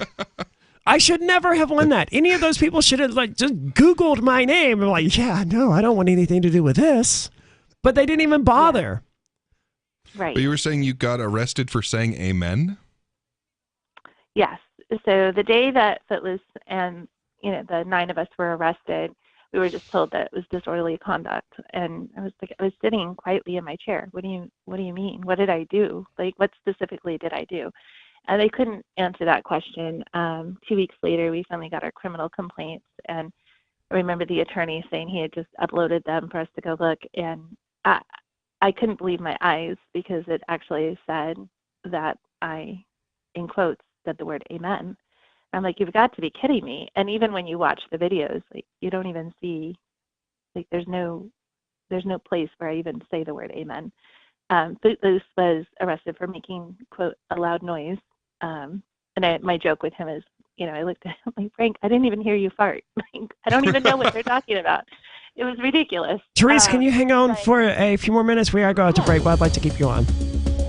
All right, thank you. We're talking with Therese here, who was recently arrested in New Hampshire last year. I guess it was 7 or 8 months ago at this point. But yeah, basically she was arrested for disorderly conduct, I think was the actual charge. And they're saying that she said amen. I'd immediately be like, trial, please. In support of, something that someone had said, even if she had said it, that's not disorderly. 603-283-6160. There's more coming up. We have some good news. The indictments against Ross Ulbricht in the District of Maryland were dismissed with prejudice, meaning they can never be refiled. This is especially good because those indictments contain the only charge ever made that Ross engaged in murder for hire. This was a serious allegation that Ross Ulbricht denies. It was never prosecuted or ruled on by a jury, but was trumpeted by the federal government and the media as if it were proven fact. The Maryland court held these indictments for almost 5 years, poisoning Ross's case and leaving him under a cloud of unproven allegations. As explained in Ross's appeal to the Supreme Court, the fact that the judge used these allegations to give Ross a draconian sentence of double life without parole violated his Sixth Amendment right to a jury trial. Judges are required to issue sentences based on convictions decided by a jury, not unproven allegations never even charged at trial. Although this is a positive development, the dropped indictment will not set Ross free. Now, a presidential pardon is Ross's only hope of freedom. Sign the petition at freeross.org. freeross.org. From Feature Story News in Washington, I'm Jagruti Dave. There are fears that around 60 people could have died after a bomb struck a school in the east of Ukraine. A Ukrainian official says roughly 90 people were believed to be sheltering in the building. William Denzelo reports from the Latvian capital, Riga. The Ruansk regional governor says 30 people were rescued from the school, but fears that around 60 remain trapped under the rubble. The governor says the bomb fell from a Russian plane on Saturday, but Moscow didn't immediately comment, and the claim hasn't been independently verified. The school is located in Bilohorivka in Ukraine's Ruansk region, an area that's seen heavy fighting over recent days. According to the United Nations, at least 2,345 civilians have died since Russia's invasion of Ukraine on February 24th. More than 12 million people have fled their homes, with nearly half of those passing into neighbouring nations. The Biden administration has announced new Russian sanctions over the war in Ukraine. The measures target 3 Russian TV outlets, include a ban on Americans offering accounting or consulting services to Russian nationals, as well as visa restrictions on thousands of Russian and Belarusian officials. The United States has, for the first time since the start of the invasion of Ukraine, sanctioned 27 executives from Russia's third largest bank, Gazprom Bank. According to a senior official, the U.S. is not freezing the lender's assets or blocking its activities, but rather it's sending the signal that the subsidiary of Russian gas giant Gazprom is not a safe haven. The Biden administration had until now avoided sanctions against the bank out of sensitivity to Europe's dependence on Russian energy. But following a video call with US President Joe Biden and Ukraine's President Volodymyr Zelensky, G7 leaders issued a statement expressing their commitment to phasing out or banning Russian oil imports. Hong Kong's former security chief John Lee has been confirmed as the city's new political leader. He's promising to restore Hong Kong's international reputation, but his election is fueling concerns about China's control of the city's politics. Richard Kimber reports from Hong Kong. John Lee received almost unanimous support from the largely pro-Beijing political committee given the power to elect him. He says it's time for Hong Kong to move beyond its recent political turmoil. Having restored order from chaos, it is high time that Hong Kong starts a new chapter of development. He was the only candidate in the race. All his rivals pulled out when his campaign began. It was the city's first uncontested leadership vote in more than 20 years. John Burns is a politics professor at the University of Hong Kong. I think this indicates that the central government continues to have worries about security in Hong Kong.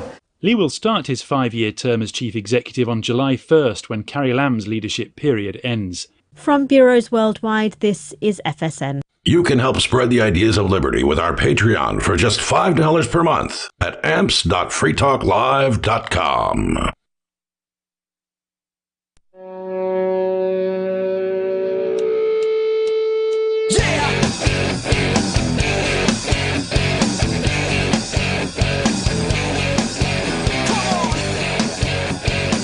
It's Free Talk Live, 603-283-6160 if you would like to join us at 603-283-6160. And the social media purges, they appear to be sort of dying off or at least slowing down here on Free Talk Live. We spent the better part of the last 2 years being suspended off and on from various social media platforms, primarily YouTube, and that all that did was chase us directly to Odysee. That's a platform that is built off LBRY, which is a decentralized, uncensorable media sharing protocol. Odysee is censorable, but they're not going to censor us. It's run by the same people who run LBRY, or it's owned by the same company. I forget. They split the two apart a number of months ago, and I don't remember exactly what legal corporate mechanisms they did to do that, but it's not accurate to say that they're the same company because they're not anymore. However, our channel there is video.freetalklive.com. When YouTube started kicking us off, when Facebook kicked us off, that's where we went. Video.freetalklive.com, because there we don't have to worry about our opinions getting us kicked off. And, YouTube. We know the owner. We do know the owner. That's true. But that's not why we're not worried about getting kicked off. We're not worried about getting kicked off because their ideology aligns closely with ours. And while Odysee isn't a free speech platform, LBRY very much is. And I gotta tell you, still useful. Has not been overwhelming me with troll nonsense. I use it all the time. Wait for it. Anyway, we're talking with Therese here from New Hampshire, who was one of the people arrested at the Executive Council meeting. For those who don't live in New Hampshire or who just don't remember, there was a vote about $29 million or something like that. I don't remember the exact figure that Sununu wanted to accept to be used for COVID money. And the Executive Council was like, no, we're not going to accept this money because evidently they have to approve it for Sununu to have accepted that money or something. I don't know the ins and outs of how their crazy little system works. But then they held a re-vote, and they did not open this one to the public or something like that, or people attended and they said it was unsafe.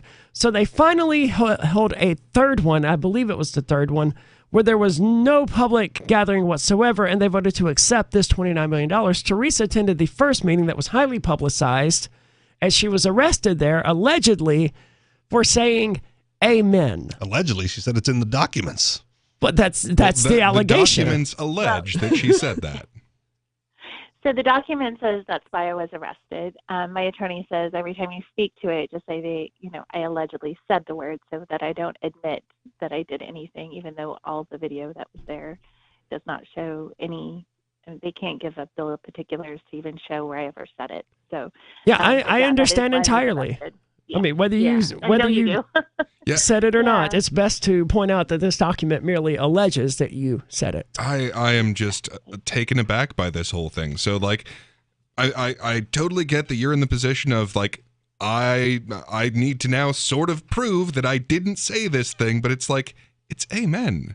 And it's saying the word amen. That is both your freedom of religion and your freedom of speech. in one, and that is not allowed.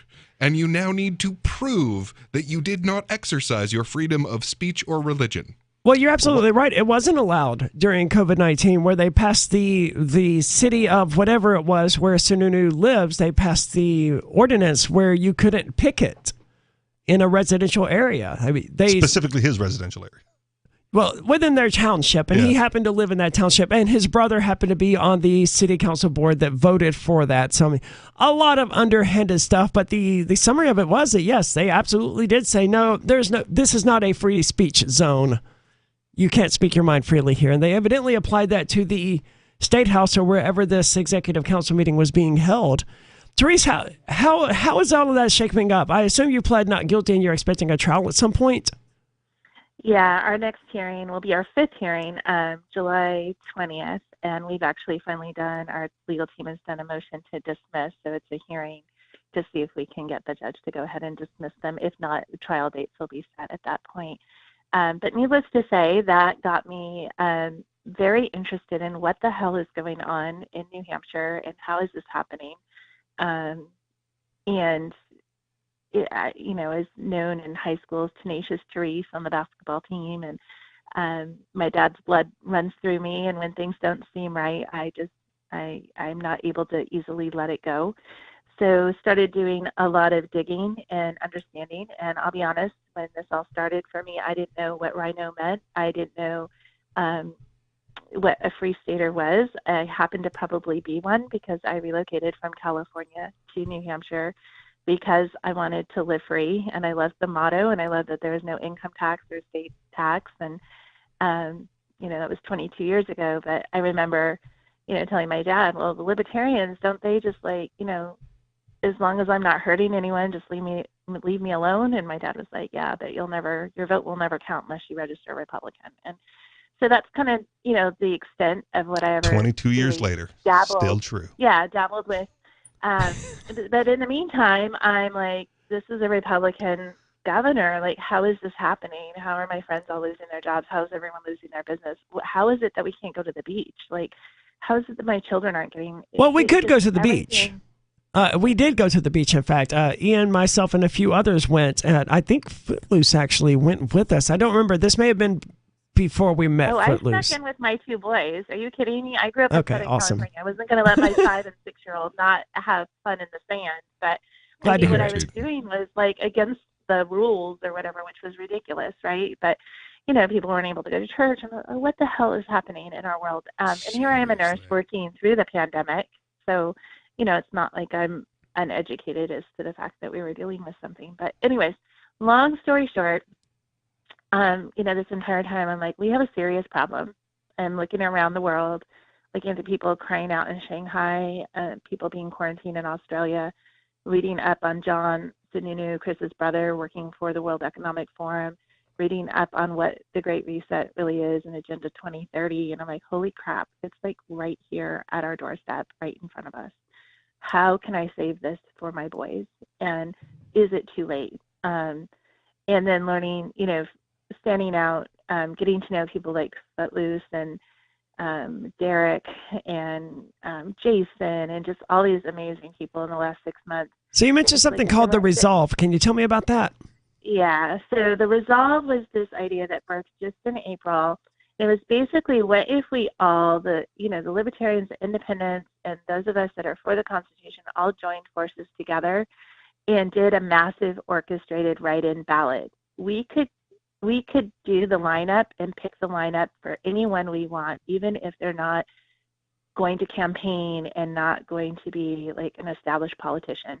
If we pulled all of us together and we assembled, we could have a legislative body that is by the people, for the people, a civilian legislative, the way our forefathers intended it to be.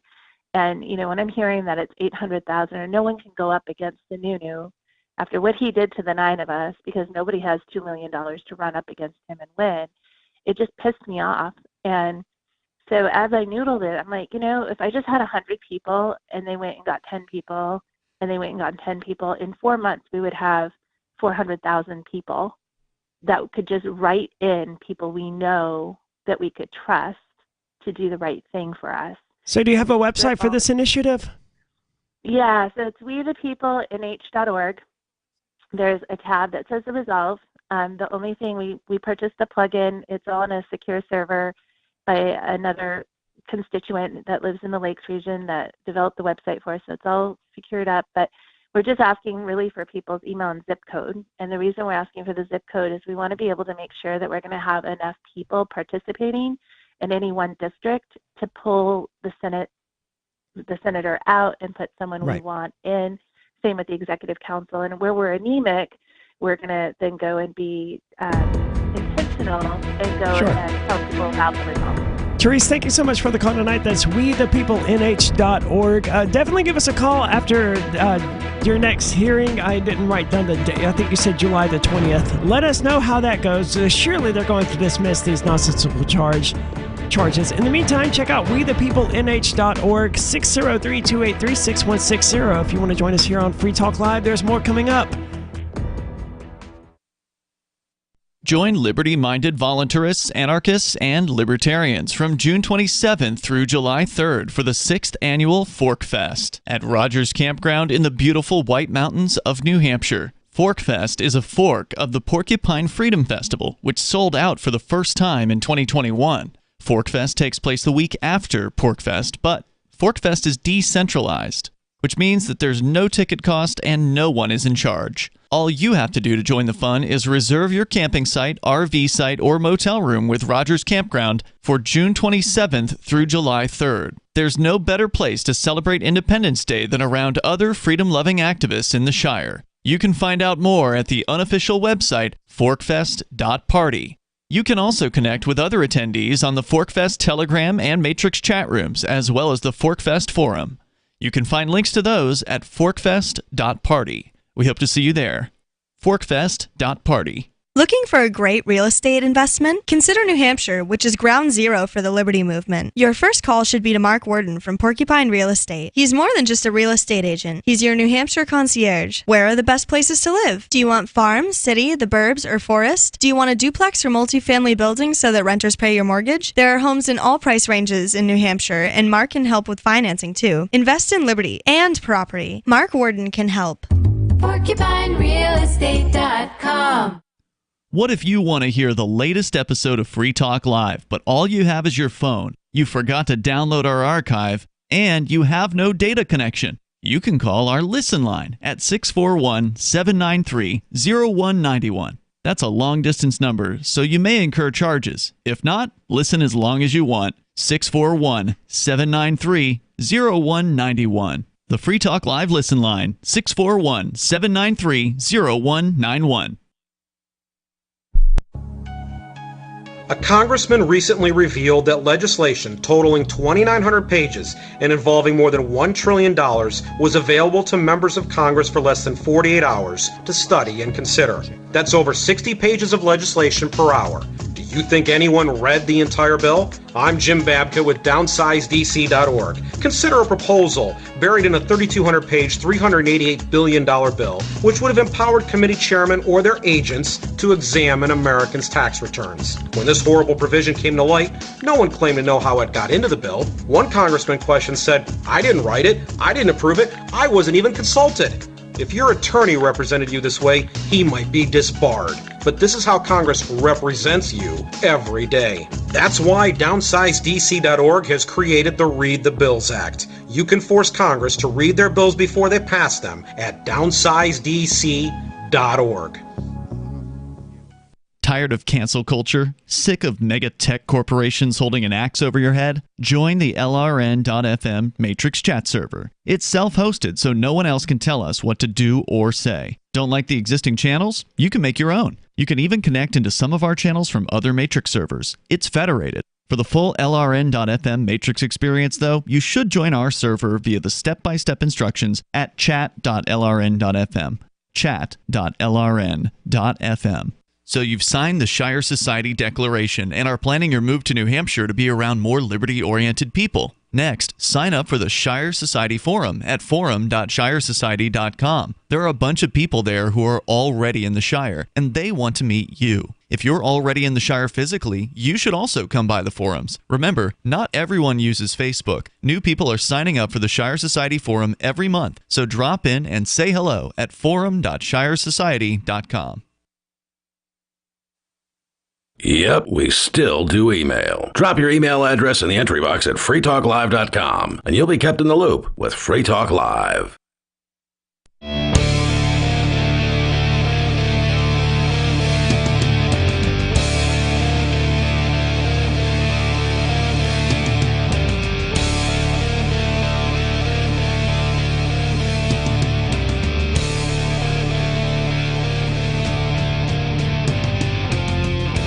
It's Free Talk Live. When you're about to take control of the airwaves, 603-283-6160 if you'd like to do that. That's 603-283-6160. And with you in the studio tonight, it's Aria. Peakless Mountaineer. And Richie Rich. And we've been talking about a number of things, honestly. Before we got to talking about things happening here in New Hampshire and COVID-19 and all of that, and We the People NH.org with Therese, we were talking about social media and and since we delved into New Hampshire politics for a second, just to shout out to any of the people in New Hampshire, we still need to get Jeremy Kauffman on the ballot, and let's face it, that will be hilarious. So go find someone who has one of those petitions and sign him. He's serious. Yeah, there's some He's sitting serious. Right there. That's right. I have not watched his latest video, the Lizard People you're one. Missing out. Well, it's short and it's funny. I saw the bombs are good. gay one or whatever Okay. it was, and that was really good. That was what I expected from him, you know. Yeah, admittedly, it's not as good as that one because that's kind of hard. That's a high bar. Also, it's not as long. So, but it's great. It's just great. He's right. I'm gonna have to check it out. Basically, I'm assuming he wants to be a lizard person. That's he wants to angle be he's elected taking? for lizard person so that he can take control of your life. Okay. Yep. And he's serious. So this is the guy who runs the Odyssey platform, by the way, the one that we're always promoting. The guy who wants to be a lizard. Jeremy's great though. I love him to death, and I loved his previous video. I don't remember exactly the specifics of something about bombs need to be gayer or something like that. Yeah, he wants to bomb brown people, but like having the most minorities and genders possible doing it. Yeah, which is, I mean, as far as goals to aspire to, that's not the worst one I've ever heard. But it's I'm gonna have to check out the lizard people thing because I have not seen it yet. Yes, you are. But we were talking about fertilizer and crops and the upcoming food shortages. The International Rice Research Institute evidently predicted crop yields could drop 10% in the next season as a result of this fertilizer shortage, which I didn't know this and I would not have expected it to be the case. Evidently, fertilizer is a petroproduct. Mm-hmm. So if you have, but see, the United States doesn't really need Russia for oil. Right? They don't really need Russia in order to produce fertilizer because they could just stop exporting oil to Russia and importing oil from Russia. It's really stupid. And it's actually something I learned from you one night. 16% of our oil to Canada. We need to get 16% of our oil from Canada because if we don't, who will tax and regulate it? Well, that's a trade balance, right? Otherwise, you have a trade deficit or a trade surplus. Exactly. I mean, we can't use our own oil like some kind of peasant. How are we supposed to tax it, regulate it, and give kickbacks to the donors of political campaigns? You mentioned trade deficits, and this was one of the things I loved most about Ron Paul, because when people talk about trade deficits, it always sounds so terrifying and so scary, and then he just points out and goes, oh no, I have a trade deficit with the grocery store where I get all sorts of products from them, and they don't get any products from me. They just get currency. There is no deficit. There's just a difference in the types of goods being sold or traded. Right. You can't give all those goods to other countries. Well, and that's the thing. I'm not competing with the grocery store. Like, I am their customer. Is that why the United States and Russia and China and that's Canada why it and all bugs them do this people is they're nonsense? like, we're competing with them and we're not and honestly, it is profound ignorance that leads people to that concern. Because, like, if you knew anything about how the US dollar works and its place as the world reserve currency, yeah, we have to have a trade deficit with everyone all of the time. The second we lose a trade deficit, then we start pricing it in whoever's balancing out.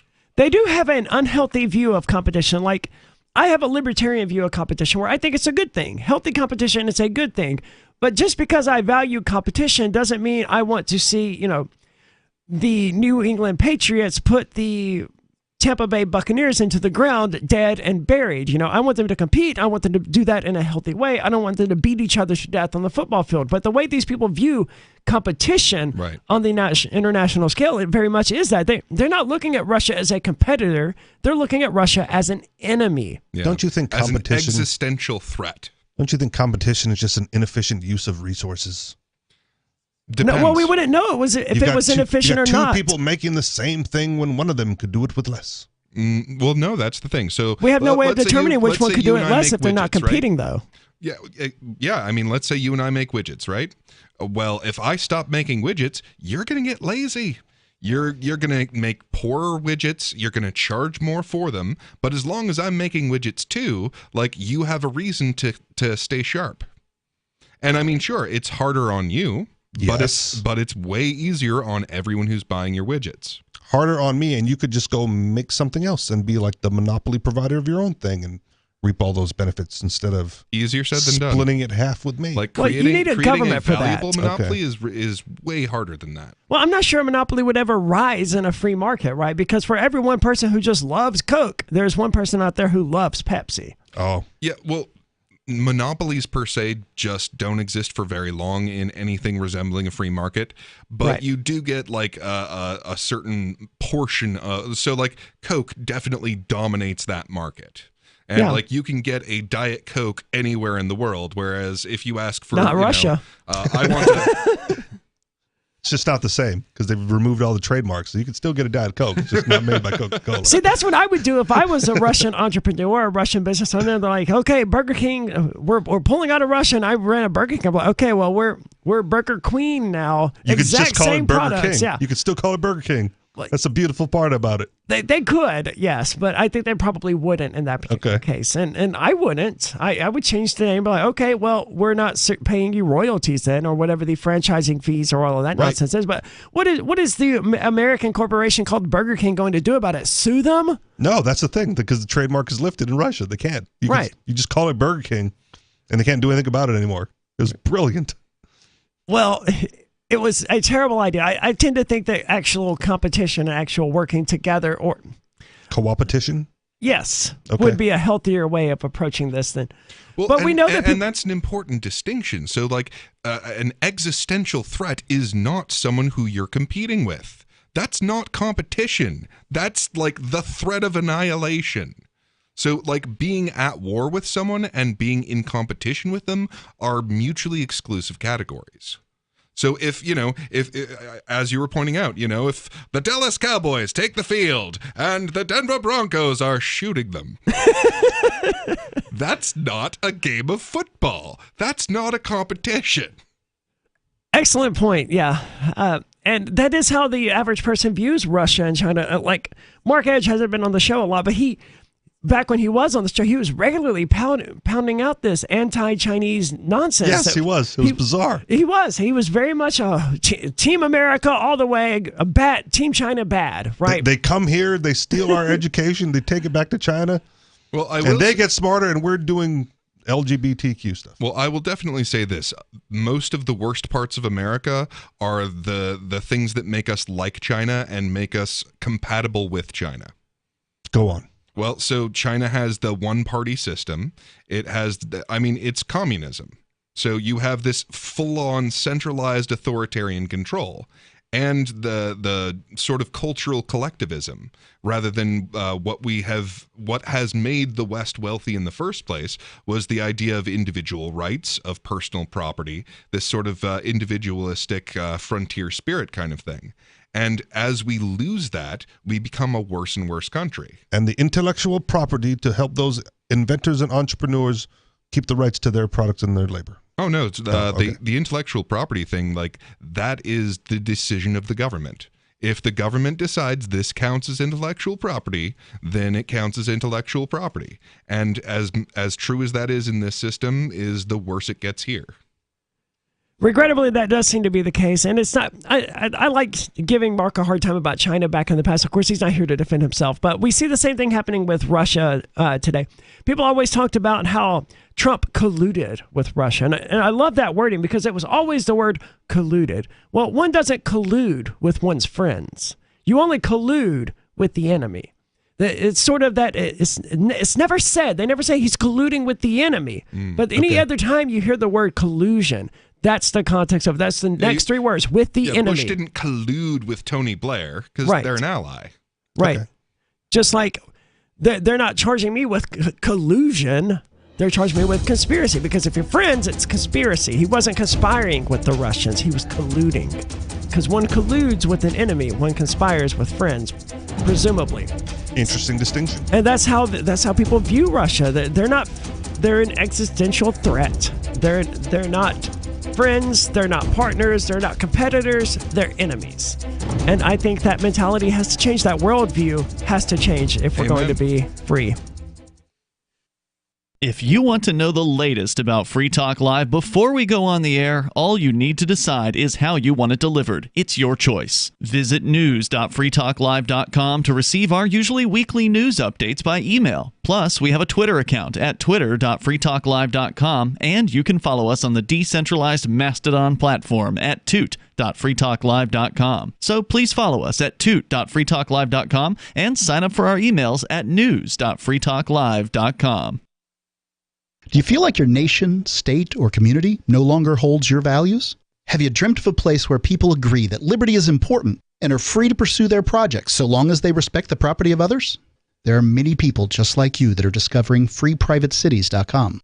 Their social media links are at the upper right of the page at freeprivatecities.com. All skill levels will be needed when the first of the Free Private Cities opens. It's sooner than you think. Stop arguing and build. freeprivatecities.com.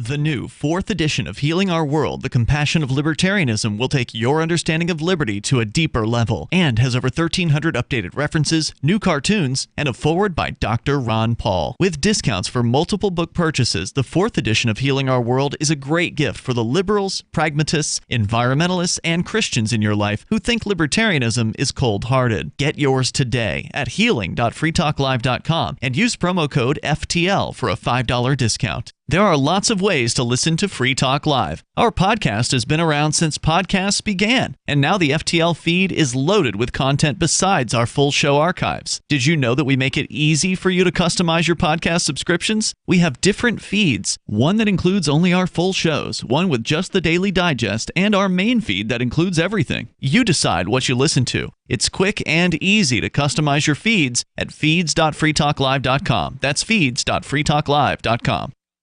You're listening to the live edition of Free Talk Live. Hour number 3 is next after the news here on the Liberty Radio Network at LRN.FM.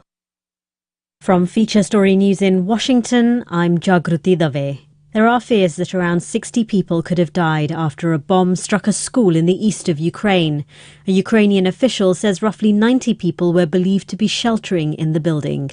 William Denzelo reports from the Latvian capital, Riga. The Ruansk regional governor says 30 people were rescued from the school, but fears that around 60 remain trapped under the rubble. The governor says the bomb fell from a Russian plane on Saturday, but Moscow didn't immediately comment, and the claim hasn't been independently verified. The school is located in Bilohorivka in Ukraine's Ruansk region, an area that's seen heavy fighting over recent days. According to the United Nations, at least 2,345 civilians have died since Russia's invasion of Ukraine on February 24th. More than 12 million people have fled their homes, with nearly half of those passing into neighbouring nations. The Biden administration has announced new Russian sanctions over the war in Ukraine. The measures target 3 Russian TV outlets, include a ban on Americans offering accounting or consulting services to Russian nationals, as well as visa restrictions on thousands of Russian and Belarusian officials. The United States has, for the first time since the start of the invasion of Ukraine, sanctioned 27 executives from Russia's third largest bank, Gazprom Bank. According to a senior official, the US is not freezing the lender's assets or blocking its activities, but rather it's sending the signal that the subsidiary of Russian gas giant Gazprom is not a safe haven. The Biden administration had until now avoided sanctions against the bank out of sensitivity to Europe's dependence on Russian energy. But following a video call with US President Joe Biden and Ukraine's President Volodymyr Zelensky, G7 leaders issued a statement expressing their commitment to phasing out or banning Russian oil imports. Hong Kong's former security chief John Lee has been confirmed as the city's new political leader. He's promising to restore Hong Kong's international reputation, but his election is fueling concerns about China's control of the city's politics. Richard Kimber reports from Hong Kong. John Lee received almost unanimous support from the largely pro-Beijing political committee given the power to elect him. He says it's time for Hong Kong to move beyond its recent political turmoil. Having restored order from chaos, it is high time that Hong Kong starts a new chapter of development. He was the only candidate in the race. All his rivals pulled out when his campaign began. It was the city's first uncontested leadership vote in more than 20 years. John Burns is a politics professor at the University of Hong Kong. I think this indicates that the central government continues to have worries about security in Hong Kong. Lee will start his 5-year term as chief executive on July 1st when Carrie Lam's leadership period ends. From bureaus worldwide, this is FSN. With FSN Spotlight, I'm Simon Marks. The people of the Philippines are voting today in an election that could see the return of the Marcos family to the country's presidency. Ferdinand Marcos Jr. is the son of the late Filipino dictator Ferdinand Marcos Sr. His main opponent is the daughter of outgoing strongman President Rodrigo Duterte. Marcos Sr. was elected in 1965, imposed martial law in 1971, and was ousted only in 1986 after stealing fortunes from the country's treasury. It's not yet clear whether his son is cut from substantially different cloth. Jim Lindsay is with the New York-based Council on Foreign Relations. I think a lot of people are worried that Marcos harbors the same authoritarian leanings as his father. Marcos Jr. has solidified his family's relations with a number of the other leading families in the Philippines. Marcos's campaign has also been helped by what looks to be rampant disinformation in its favor, a whitewashing of what his father did when he ran the country. Marcos has also suggested that he is not going to shine a spotlight on some of the unseemly things that were done under the Duterte presidency, particularly the vigilante drug war. The US is worried Marcos is vowing to move Manila closer diplomatically to China, raising fresh questions about the future of the US security pact between Washington and the Philippines. With FSN Spotlight, I'm Simon Marks. The main headlines again. There are fears that around 60 people could have died after a bomb struck a school in the east of Ukraine. The Biden administration has announced new sanctions aimed at putting pressure on Russia over the war in Ukraine. And Hong Kong's former security chief John Lee has been confirmed as the city's new political leader. And that is the latest from Feature Story News. I'm Jagruti Dave in Washington.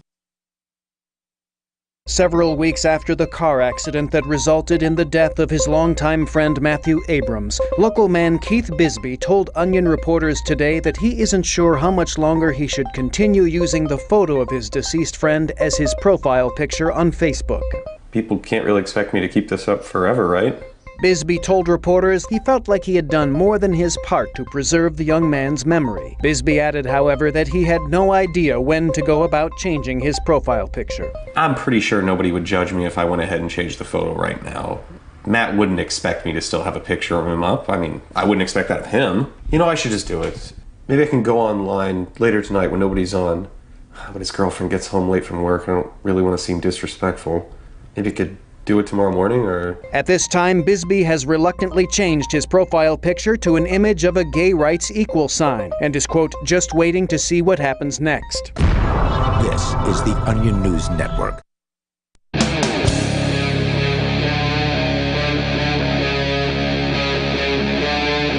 Free Talk Live.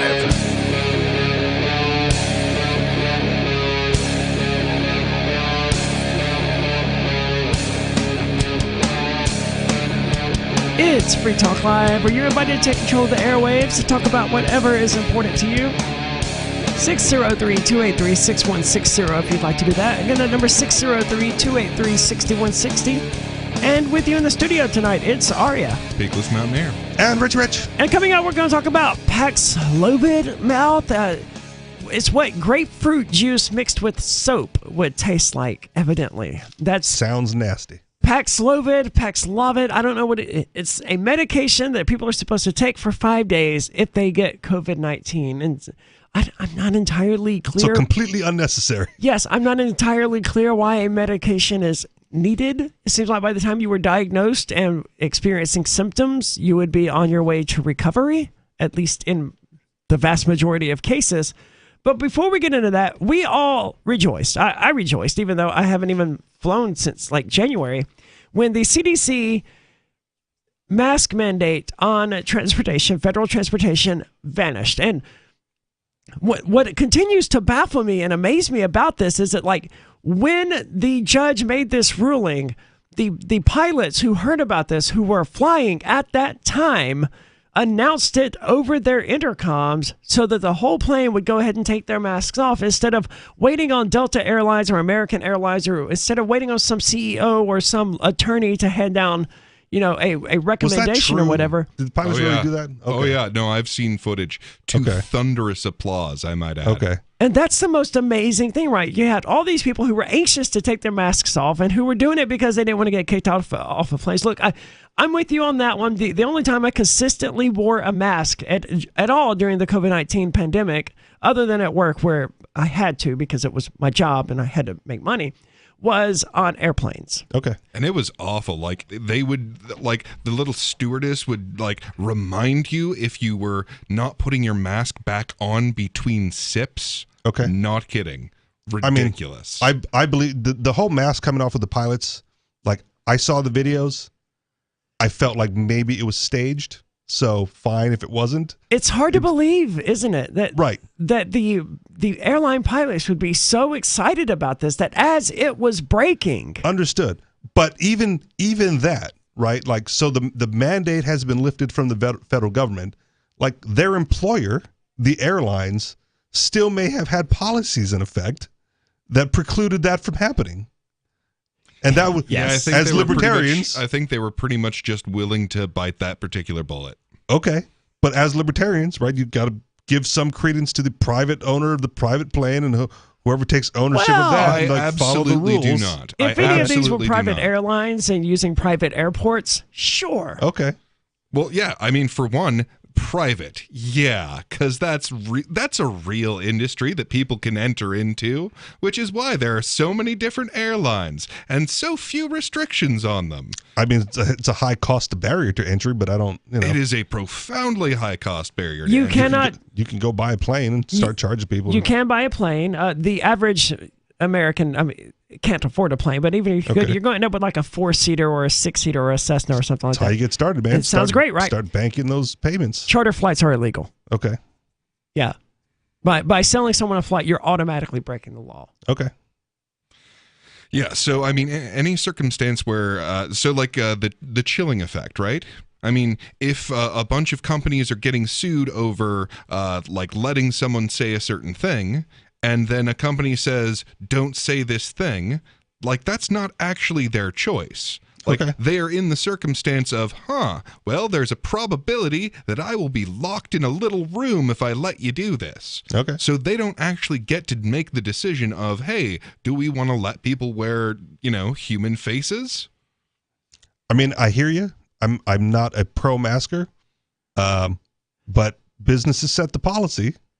Yes. And at some point, well, if you're going to disrespect all of that, then, then throw all non-aggression since stuff we're out the going window. here, let's talk about who actually owns these companies. Okay. Now, if you pick a particular, just pick an airline and find out who actually owns more stock than any other group, turns out it's actually all of the retirement funds of every single level of government, city, state, county, in every single one of their departments. If you add those together, they own all of the major corporations. They literally own them. The government does. And they absolutely do meet up on a yearly basis to say, which companies are following our expectations as government people to our community, and the ones that don't follow your expectations get sold. And guess what happens when the majority shareholder sells all your stock? So this isn't a private company. Okay. There hasn't been such a thing for a very long time. I was going to ask, where's the dividing line then? Because this is America, right? We're not state owned, like at least in thought, in theory. I tend to take the position that if you're a government employee, you should be forbidden from owning anything except government dollars. Okay. That's your product. That those stupid sheets of paper, that's your product. Stand by it. You shouldn't be allowed to own stocks. You shouldn't be allowed to own cryptocurrency or gold or silver or anything else because the government regularly attacks those things. So if we're saying that the government owns all of these airlines, are you also then calling the pilots government agents or government employees? Unwittingly, yes. Okay. They are unwitting government agents. Okay. So again, where's the dividing line? Like, how big does your corporation have to be, or how big does your company have to be? The moment you ask to become incorporated, you become an employee of the government effectively. There is that. Okay. And that is definitely a line that I draw, but I can see how that's like a different line, because I absolutely think that we should, like, if we're going to have a government, and if we're going to have this entity called a corporation with its little legal shield, if those things are necessarily true, then we should absolutely go back to where it was at the turn of the century, where the only corporations allowed to exist had to A, have a temporary lifespan, specific and non-renewable, and B, had to perform a public service. Okay. But short of those, like Arya was saying, if you're a government employee, you shouldn't be able to have a company stock in your retirement plan. Well, were you a government employee when you were delivering pizza then? I'm not the one saying that the average airline employee, the average airline pilot is a governmental employee. I would say the airline is a governmental entity. Well, I asked if the pilot would be considered a government employee because they work for the corporation. For what purpose? What do you mean, for what purpose? For what purpose? Are they a government employee? To fly the airplane. Like, are we talking about like who has to pay their life insurance, or are we talking about morally and ethically? No, I'm saying if the contention is that because the government has stock in the airlines, that the airlines is a government agency. Well, it's more than just stock. Yeah. Okay. The pilots have to be FAA licensed. They have to go through all of these FAA training things. So they have to get a license to be a pilot directly from the government. Okay. But fine. But the contention was that because the airlines are a governmental organization somehow, then the pilots worked for them. I said, or the pilots government employees. For what purpose? To fly the plane. Oh, to like is are like, they does flying, working are does they working for plane, government? Are they flying the plane for the government? Is that what you're asking? No, I'm saying if you, I guess I don't understand the for what purpose, because I don't think it's relevant to my question. If the government owns the airlines and you work for the airlines in whatever capacity, are you a government employee? And the answer I got was yes, because anytime you incorporate a business, you are then a governmental institution, and it would then follow that anyone working for an incorporated institution, right, is a government employee. Well, and so my question was direct. Well, and this isn't black and white, though. Oh, so well, like, that's my question. So where's the line? Well, and that's the thing. So the line of zero has definitely been crossed by working for a corporation. Okay. Like the company's existence is at the whim of the government at that point. So you've passed out of 100% private. So, but delivering pizza, there are gradations from that depending on how close you are to the government dole. Delivering pizza for a corporation, government employee or not government employee? A little bit. It's a bit. I mean, how many Less degrees so of than the Kevin? CIA. How many degrees from Kevin Bacon are you at that point? I don't know. Because I'm asking. that's an important question, and we need to know. What are your thoughts? 603-283-6160. There's more coming up. It's Free Talk Live. Are you tired of your taxes funding endless occupations around the world? Antiwar.com is run by people who understand that wars abroad become wars at home, wars on our freedoms. Antiwar.com is dedicated to bringing you the latest in news, views, interviews, and reviews from the top movers and shakers in the anti-occupation movement.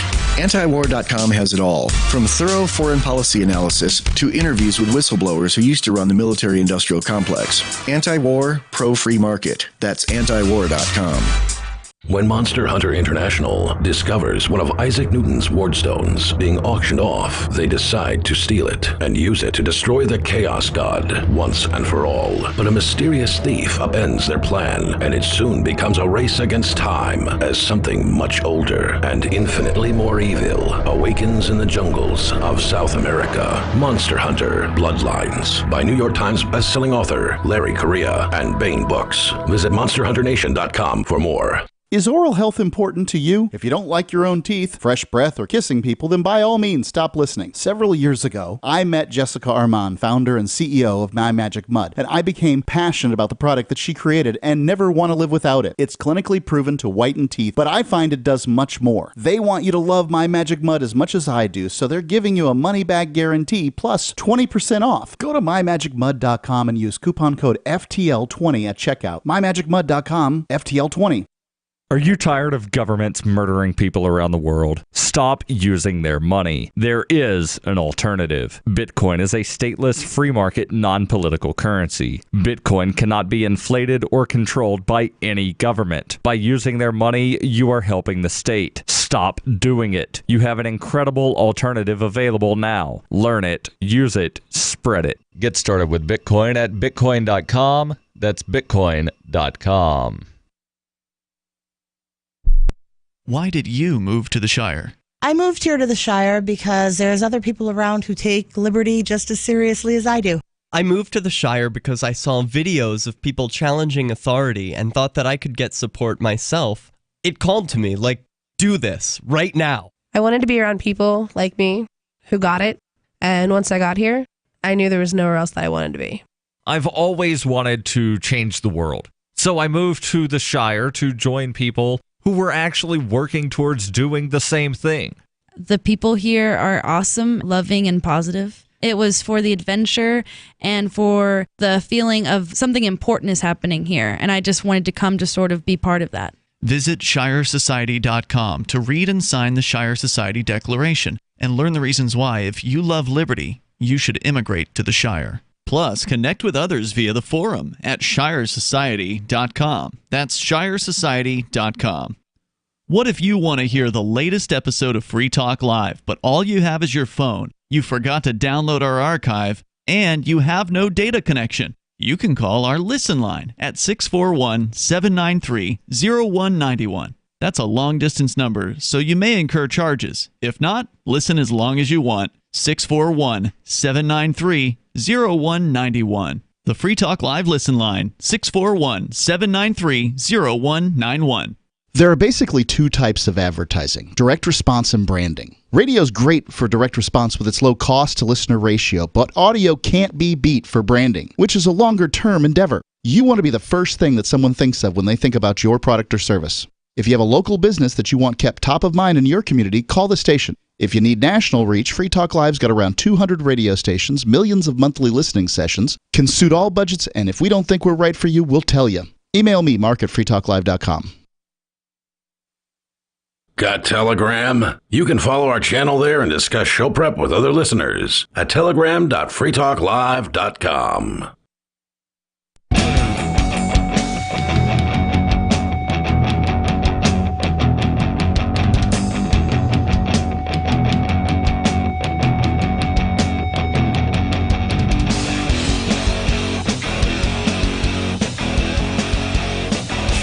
It's Free Talk Live, where you can take control of the airwaves and talk about whatever is on your mind. 603-283-6160 if you'd like to weigh in. Again, that's 603-283-6160. With you in the studio tonight, it's Aria. Peakless Mountaineer. And Richie Rich. And coming up, we're going to be talking about Paxlovid mouth, whatever that is, because it's a thing, and I think it's funny, and I think it's worth talking about this horrible sounding side effect. I think you got to separate the words a little bit because pushed together, I don't always hear the mouth part at the end, like it's an oral thing.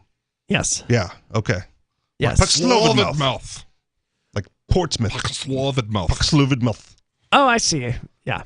Well, my bad then. But they are. It is like the term for it, like the COVID loss of smell and taste thing. Right. I mentioned that had a term as well, but this is the Paxlovid mouth. Like this is the primary symptom that you get from taking this medication that presumably is meant to keep people safe from COVID-19 for whatever reason. Makes you take soapy grapefruit. Yes. Okay. That's what they're saying. But before we get into that, we're going to be talking about the Fauci CDC mandates, and Fauci saying that, because that was how we got into talking about airlines and private corporations and stuff like that, was the lead into that, the explanation of what happened with the CDC and the mandate. There was a CDC recommendation where they didn't follow the correct protocols or the correct steps or however they were supposed to do it, and a judge in Florida, more than 2 years later, decided, oh, yeah, you guys, this is unconstitutional. You guys didn't do this correctly. And that struck the mask mandate from the TSA, from the airlines, from the trains. I've never ridden in a train across state lines. Quite relaxing. But presumably you would have to have a mask on it, right? You see a lot of Amish people that way. Cheaters. Would you have to wear a mask to ride a train? So people think that they're like fundamentally anti-technology. They're just really careful with the use of technology. Okay. So like they don't want everyone to have a car because then we'll live further apart and won't like live next to each other and have, like walkable communities. So you could give one an AM radio as a gift.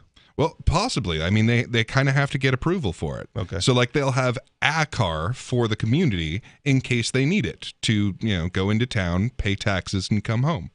I like the way the Family Guy portrayed this best. It's like they're just looking around like, yes, this 1864 level of technology, this is the exact perfect level of technology that God intended, and this is where we're going to stay. No more, no less. Well, I mean, I can see the appeal because, like, if you look at, everyone who designs, like, oh, I designed Facebook. Children, don't ever go onto Facebook. Oh, I designed the iPad. Children, you are not allowed to have an iPad. Like, seriously, the people who develop these technologies forbid their own families from using them. So, like, there might be something to that. I think the balance is a little further on this side. Like, I'm a huge fan of cryptocurrency.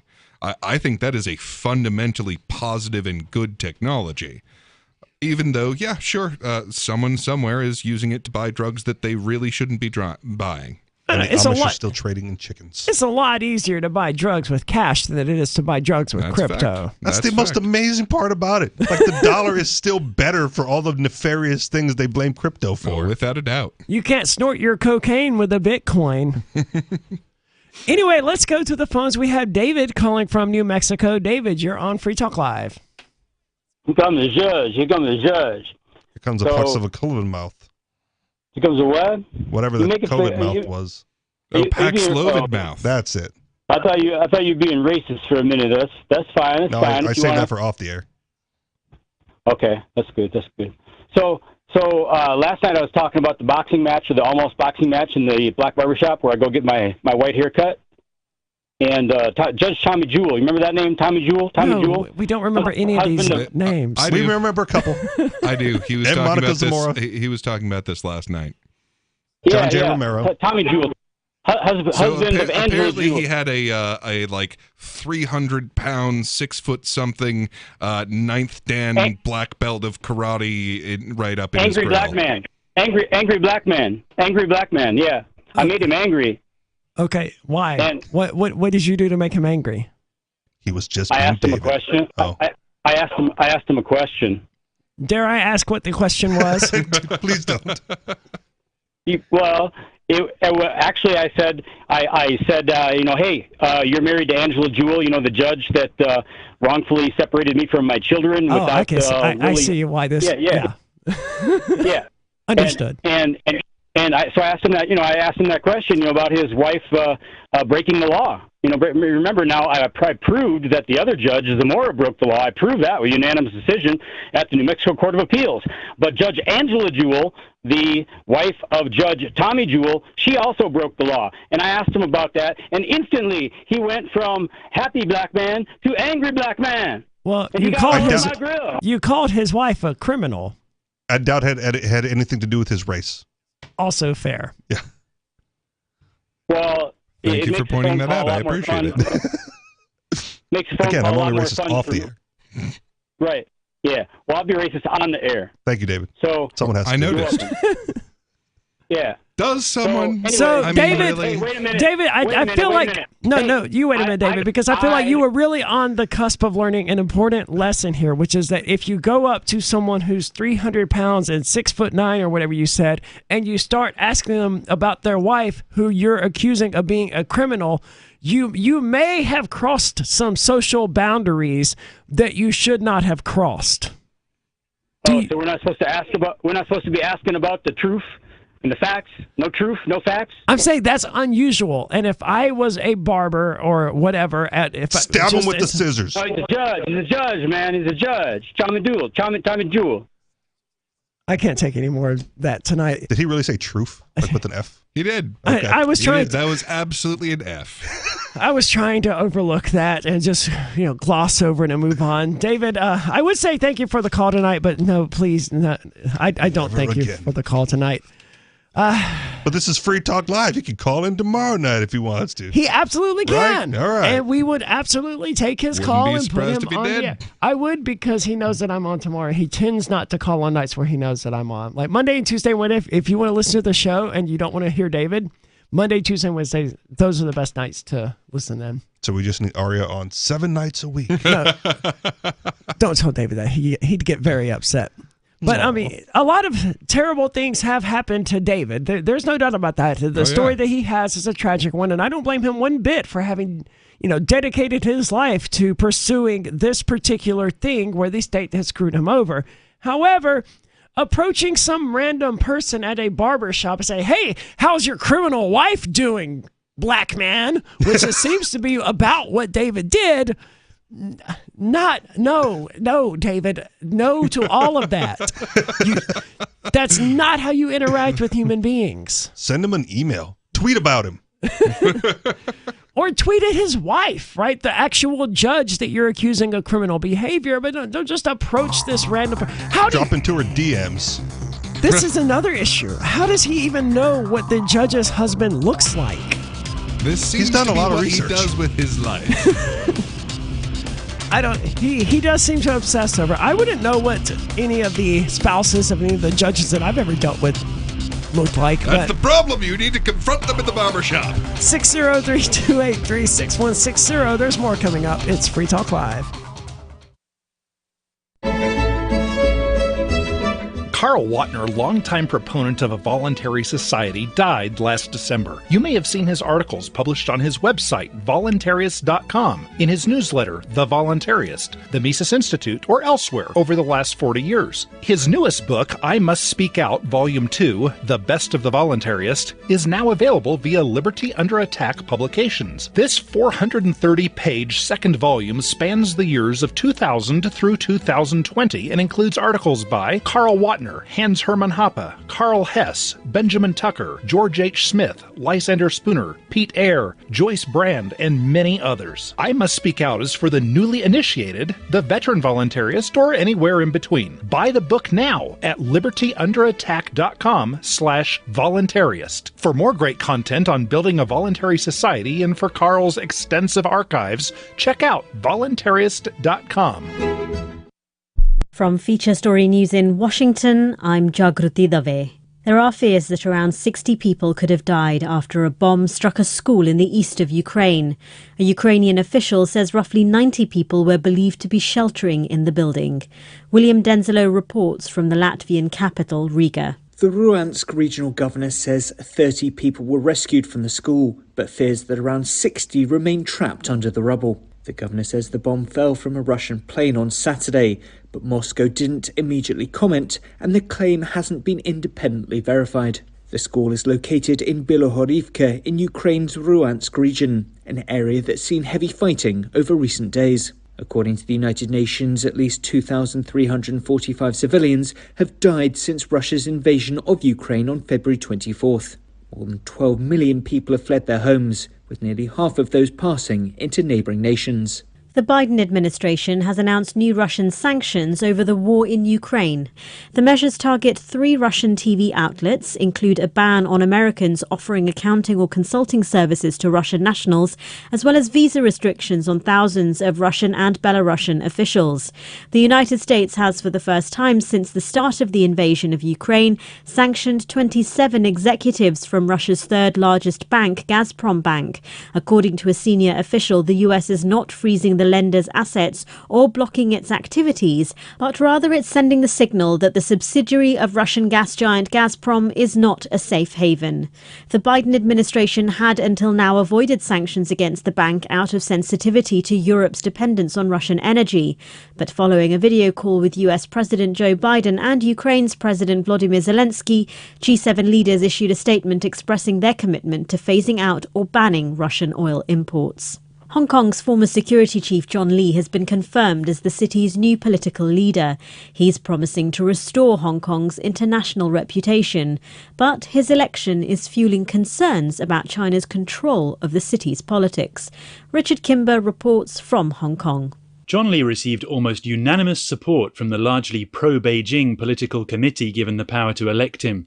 He says it's time for Hong Kong to move beyond its recent political turmoil. Having restored order from chaos, it is high time that Hong Kong starts a new chapter of development. He was the only candidate in the race. All his rivals pulled out when his campaign began.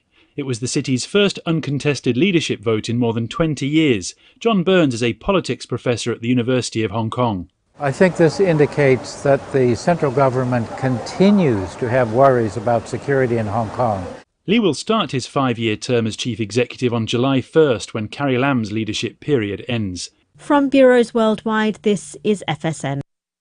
Our Matrix server is about as free as internet chat can be. Join the existing rooms or create your own at chat.freetalklive.com.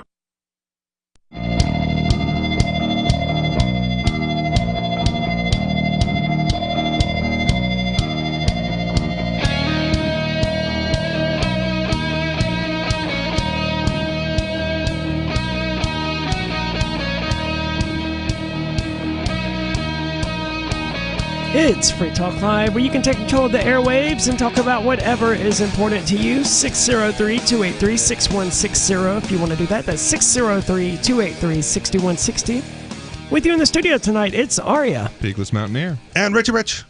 And I want to say thank you to Brian Simmons, who is tonight's amplifier. This means that Brian is a member of the AMPS program. You can find it at amps.freetalklive.com. That's amps.freetalklive.com. All it takes is $5 per month. That gets you in. It comes with an AMP-only AMPS-only podcast. There's an AMP-only Facebook group. And I think there's even an AMP-only room on the troll-ridden Matrix server that we were talking about earlier. You can find that, by the way, at chat.freetalklive.com. But really, and there's still trolls in the AMPS room. Somehow. There are still trolls there. And if you want to join those trolls, check it out, amps.freetalklive.com. Thank you so much for your contributions, Brian.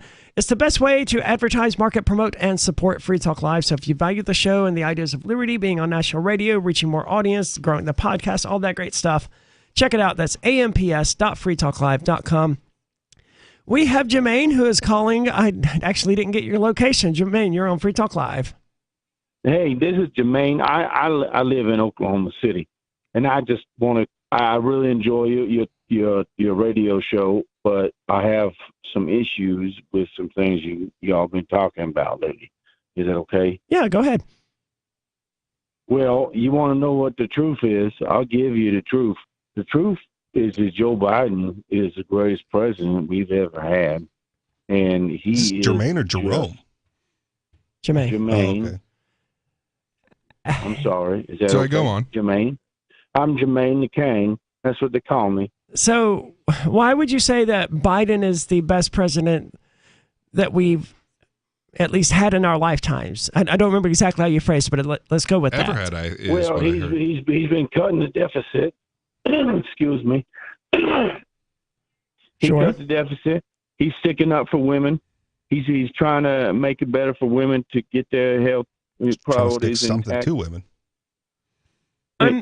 I'm not sure to what extent he actually has any power as the president to do anything about that. He could appoint Supreme Court justices, and he could have done that, prior to this abortion ruling. He chose not to. They should have packed the court. Well, he's going to get rid of the Supreme Court. It's a unruly and not necessary court. It's not in the Constitution to have that court. So he's going to get rid of it. Yes. He's going to get rid of it. It's totally in the Constitution. The ultimate court is in the Constitution. Supreme Court, not so much. What? I don't believe that's true. I mean, it's me neither. My problem with the Supreme Court isn't whether or not it's constitutional or unconstitutional. It's the insanity of giving the state the ultimate power to determine what the state is and is not allowed to do, because that's ultimately what the Supreme Court is supposed to rule on. Is this constitutional? Is this not? And if it's not, then it means the government isn't allowed to do it. But the Supreme Court is part of the state apparatus. And I'd like to back us up to point number one. We cannot. So your first point was that this is the best president ever, I think you said. And to offer a contrary point of view, he has dementia and is bringing us very, very close to nuclear annihilation of the human species on planet Earth. Yeah, see, I don't understand how that's even possible. So he's poking at Russia. He is continuing to refuse to give more and more arms to Ukraine, and if we need to stand with Ukraine. No, we don't. We absolutely do not. Well, standing with Ukraine is what seems to be pushing the world toward the possibility, which I think is probably overblown, but it is a possibility nonetheless, of nuclear war. Well, I don't really think that nuclear war is going to happen. We need to stand with Ukraine and give them as much help as we possibly can. Well, hold on. Can you see how nuclear war is more likely than it was? Than when? Before the war between Ukraine and Russia, and America helping Ukraine. We've been in a Cold War for decades. It's been the same. I don't think there's any change. So you don't think the Cold War ever ended?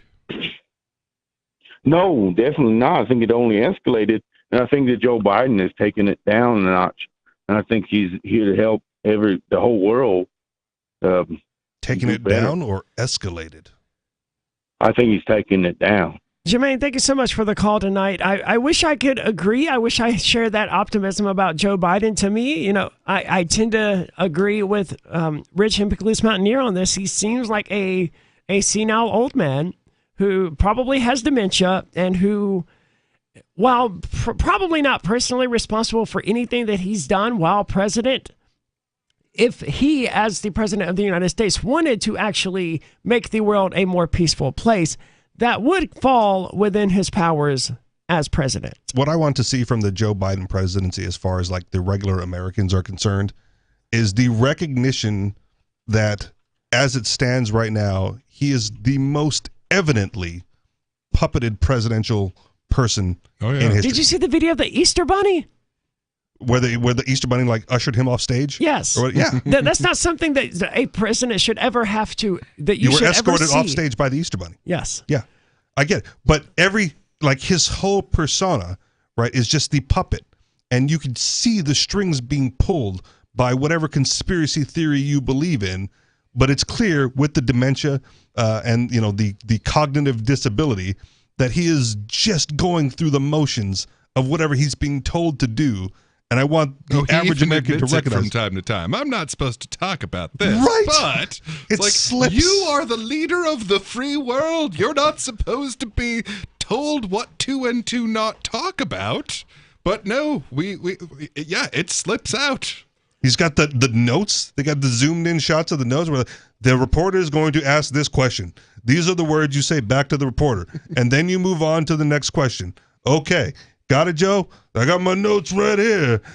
Corn Pop was a bad dude. Do you know where you are? Do you know which position you have in government? Do you know who the first lady is? I am Batman. It is an entertaining presidency, if nothing else, for different reasons. Trump was also entertaining. Trump was much more entertaining. He was. Well, it's more fun. When Biden is having one of his dementia episodes, he's far more entertaining than Donald Trump could ever hope to be. Like, all right. Listening to Joe Biden, the president of the United States of America, talking about kids stroking his leg hair, and that's how he learned about roaches and all this other stuff. Trump is never going to approach that level of hilarity. Okay. Trump is funny for different reasons, though. I look forward to Trump's slide into dementia, assuming he's allowed back on Twitter at some point, and we all get to witness that. Or in 2024 when he gets voted back in. Well, if you believe definitely a possibility. If you believe one conspiracy theory, he's going to be re-inaugurated, I think, sometime this month. Well, now wait a second. No, they'll push that out. If he's currently the real president, then can't he not run the next time? I don't know what these QAnon people, I don't know how they have it in their heads that any of this is remotely plausible. It's like that Harold Camping guy who just kept predicting that the world was about to end. And every time it didn't end, he would just change the date. So aside from it being a political thing, right, if Trump were to have his followers just follow him, would that not be like an agorist government? Like in parallel to the existing thing? Just like spontaneous secession? Why not? Like, okay, we're gonna be the United States of America, and you can be whatever you're gonna be. We're gonna follow the real president, Donald Trump. It wouldn't be because and you guys can follow that guy. Governments and states have leaders. I mean, they have rulers, not leaders. If these 500,000 people who are following Trump on Truth Social or whatever, if they want to consider themselves to be his follower, that's fine, and they can follow him, and he can instruct them in the same way that they're a pastor might or something like that. But they can put together a legislature and pass laws and try to get an enforcement arm built. Like states could decide, I'm the governor of this state, I'm going to follow this president. Well, there was a bit of a war about exactly that idea back in the 19th century where they were like, no, we have our own president now, and we're going to do things like this. And right. They do it in other countries. Yeah, it turns out that sort of thing is frowned upon by the people who have the monopoly on violence in a given geographic area, also known as the state. They frown upon competition. Forced competition. Without the force, maybe, but that's not how the state works. There's more coming up here in moments. It's Free Talk Live.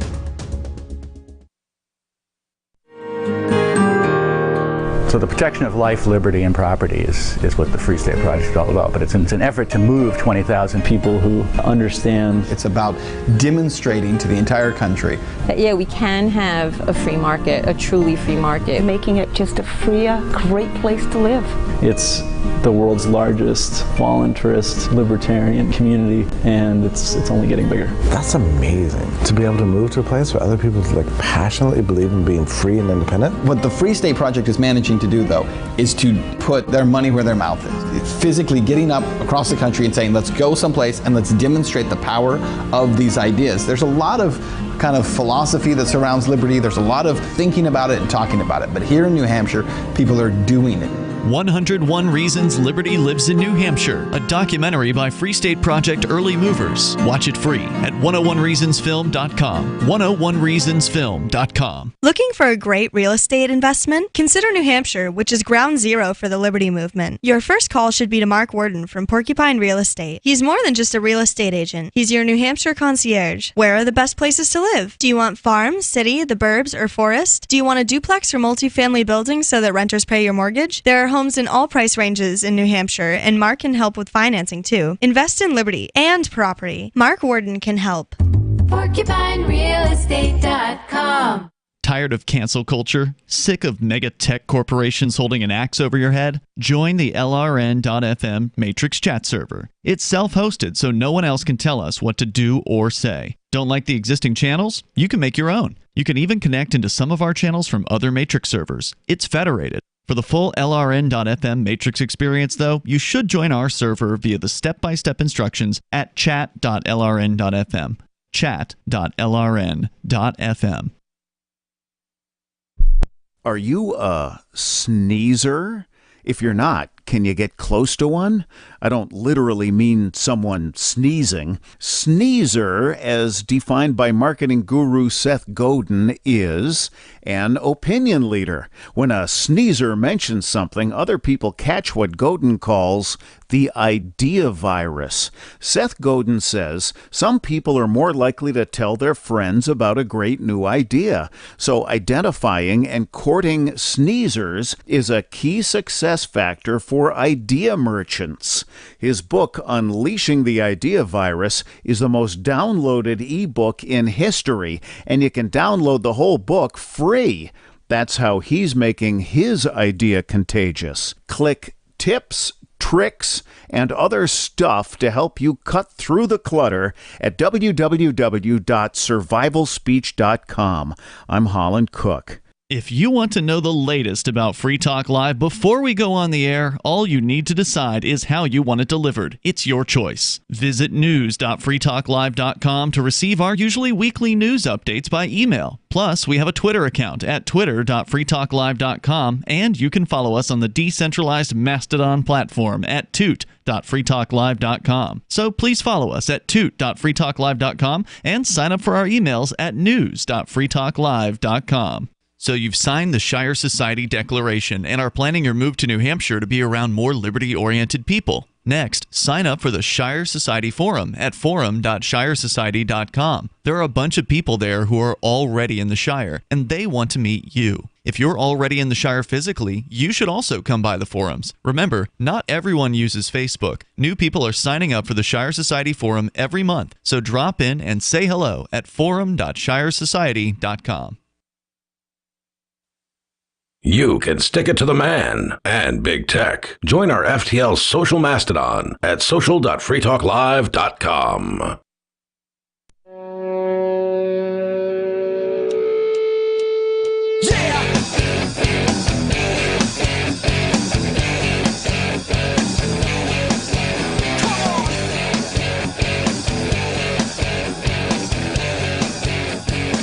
It's Free Talk Live. Coming up on the last segment of tonight's show, but we're not going anywhere. You can join us in the meantime over on our social media server where many of our hosts are. You can find it at social.freetalklive.com. It's really easy to sign up. It is not overrun by trolls. That's the Matrix server. That's a chat server. But our social media server is a Twitter clone sort of thing built on Mastodon, which is a federated type of server. It's all very complicated and it's really cool. And you don't really have to understand how all of it works, just like you don't have to understand how your debit card does its thing when you make a purchase at the grocery store or whatever. All you need to know is that it works, and we're the ones in control, so you don't have to worry about Twitter censoring you or Facebook censoring you. You would just, in theory, have to worry about us censoring you. And pay fealty to King Ian before you are granted entry.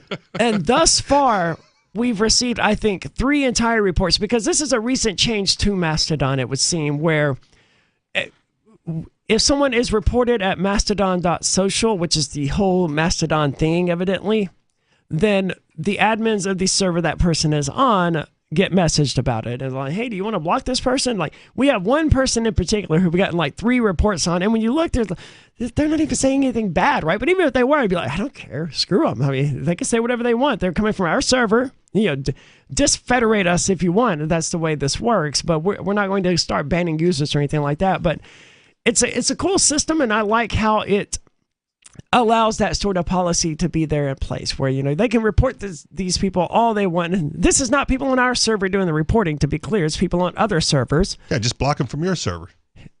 Well, in order to do that, I think they have to disfederate our entire server. Oh, okay. I think. I'm not sure. Anyway, check it out. It's a really cool system. social.freetalklive.com. We do have Dave calling from Washington State. Dave, you're on Free Talk Live.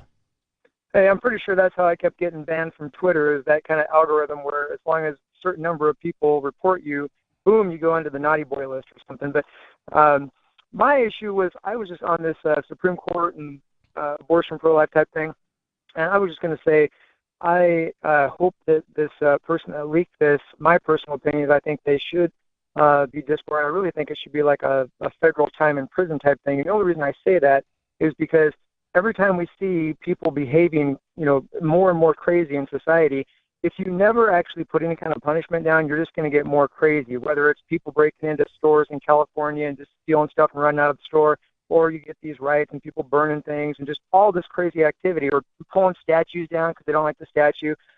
If you never actually make people pay, a penance for that, you're just going to keep getting it. And that's why I hope this person gets, pretty severely punished. And What if it was a controlled leak? Go ahead. Well, it very well may have been a controlled leak, but psychologically speaking, punishing people for behavior that you think is bad is not really going to change people's behavior nearly as much as rewarding good behavior does. Yeah, my thought is, who did they harm? Yeah. Like, okay, you released this information. Now, as far as I'm concerned, that's speech.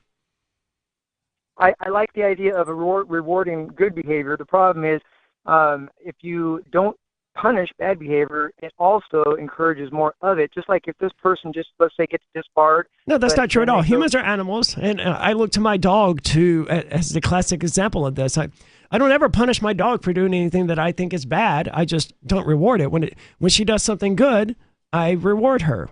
When she does something bad, I ignore her. I don't address it, and eventually she stops doing it.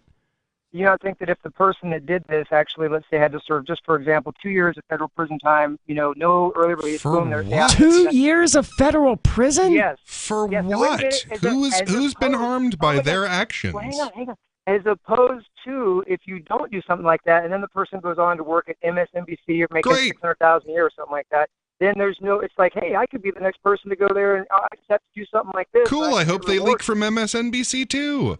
Okay, so that's the whole point. The reason that this leaking is a bad thing is if you look at the way courts work, the judges are supposed to make rulings based on the black and white issues of the law in front of them. They're not supposed to have to take into account a bunch of crazy people coming outside their house, and for whatever reason they say, that's that Supreme Court justice nonsense. I don't remember the name of the guy doing this. No, he's the one saying that the Supreme Court, these institutions, they can't be bullied by the people. No, you're wrong.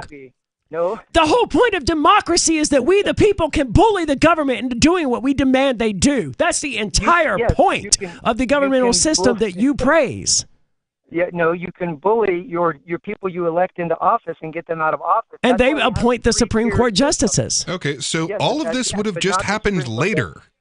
Like, if this hadn't been leaked, there would still be all of this anger. There would still be all of these, people upset. There would still be people outside their house. It just would have happened later. But I think what they're saying is there's now the opportunity for them to change their mind based on the outrage.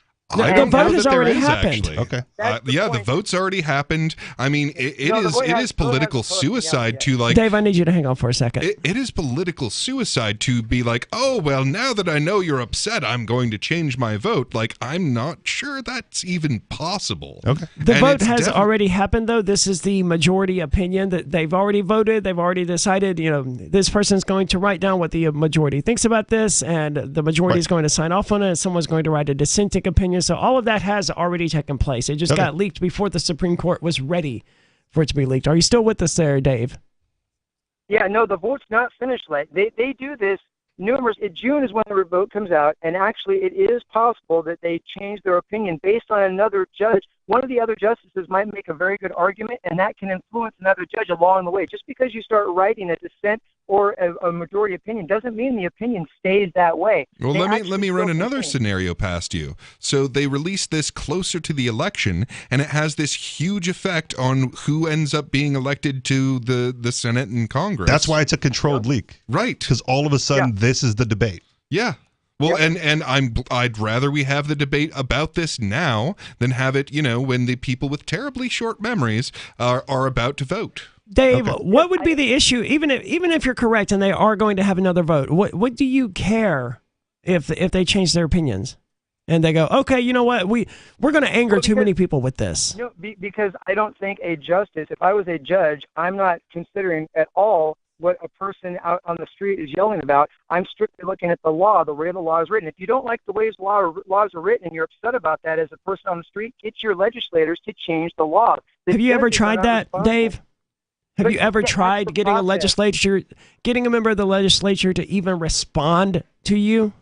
Oh yeah, I have, and it's not very good. Okay. The idea behind the process. lifetime appointment of the Supreme Court justices is, again, so that they don't have to worry about the opinions of other people, right? Yes, like right. their job is secure for life, and they can decide how they're ruling on their conscience in accordance with the Constitution, et cetera, et cetera. Except for when people are writing somewhere, even protesting severely outside your house, there is a bit of threat on you. And the bigger issue is that it's not just your liberty as far as the justice. Everybody who lives in your neighborhood is now having their liberty infringed on. Hold on, time out. Having had people protesting, in fact, outside of my house before, no part of that infringed upon my rights or was any sort of threat to me or infringed upon any of my neighbors' rights. Yes, it infringed on your neighbors. They can't drive up and down the street the way they want to because they're blocking the street. If an ambulance you don't have takes enough one of your neighbors' houses. Blocking the street is very different from protesting across from my house. You understand that most protests do not, in fact, block the street. A lot of them do if they're large enough. If you have 1,000 people there, they can't all sit on the grass, or you got the vehicle anyway. You can't get on the sidewalk, so they end up in the street, and you end up Fun fact blocking about traffic. people: they have legs, generally speaking, Yes, and frequently another form of moving about when they don't. So if an ambulance comes down the street, they will move. Maybe. Pretty much always. Honestly, more or less always, if there is an ambulance that needs to get through where your protest is, people will get out the way. Okay. Dave, thank you so much for the call tonight. I just still have to disagree. The whole point of the democratic system, whether these justices want to think that they're above it or not, the whole point of the entire system that we have in the United States is that we're supposed to be able to raise our voices to our government and make them change their minds. That's the whole point of this entire Constitutional Declaration of Independence apparatus. And if we can't do that, then you're admitting that we live under an unaccountable tyranny that doesn't care what we have to say. I don't care what the Constitution says. I don't care what the justices have decided the Constitution says. I care about what people living today want. The people who are actually affected by what these guys are going to decide, what these justices are going to decide. I don't care what the founding fathers would have thought about this issue 230 years ago or however long ago it was. I care about the people today. And if their voices don't matter, then your entire system is worthless. The idea that someone should be abducted to a cold cell for speaking information is absolutely tyrannous. Also terrifying, yes. 2 years in federal prison, this guy said, for leaking what the justices wanted to say before they were ready to say it. I don't know. Join us in the meantime over on our social media server at social.freetalklive.com. There are lots of ways to listen to Free Talk Live. Our podcast has been around since podcasts began, and now the FTL feed is loaded with content besides our full show archives. Did you know that we make it easy for you to customize your podcast subscriptions? We have different feeds,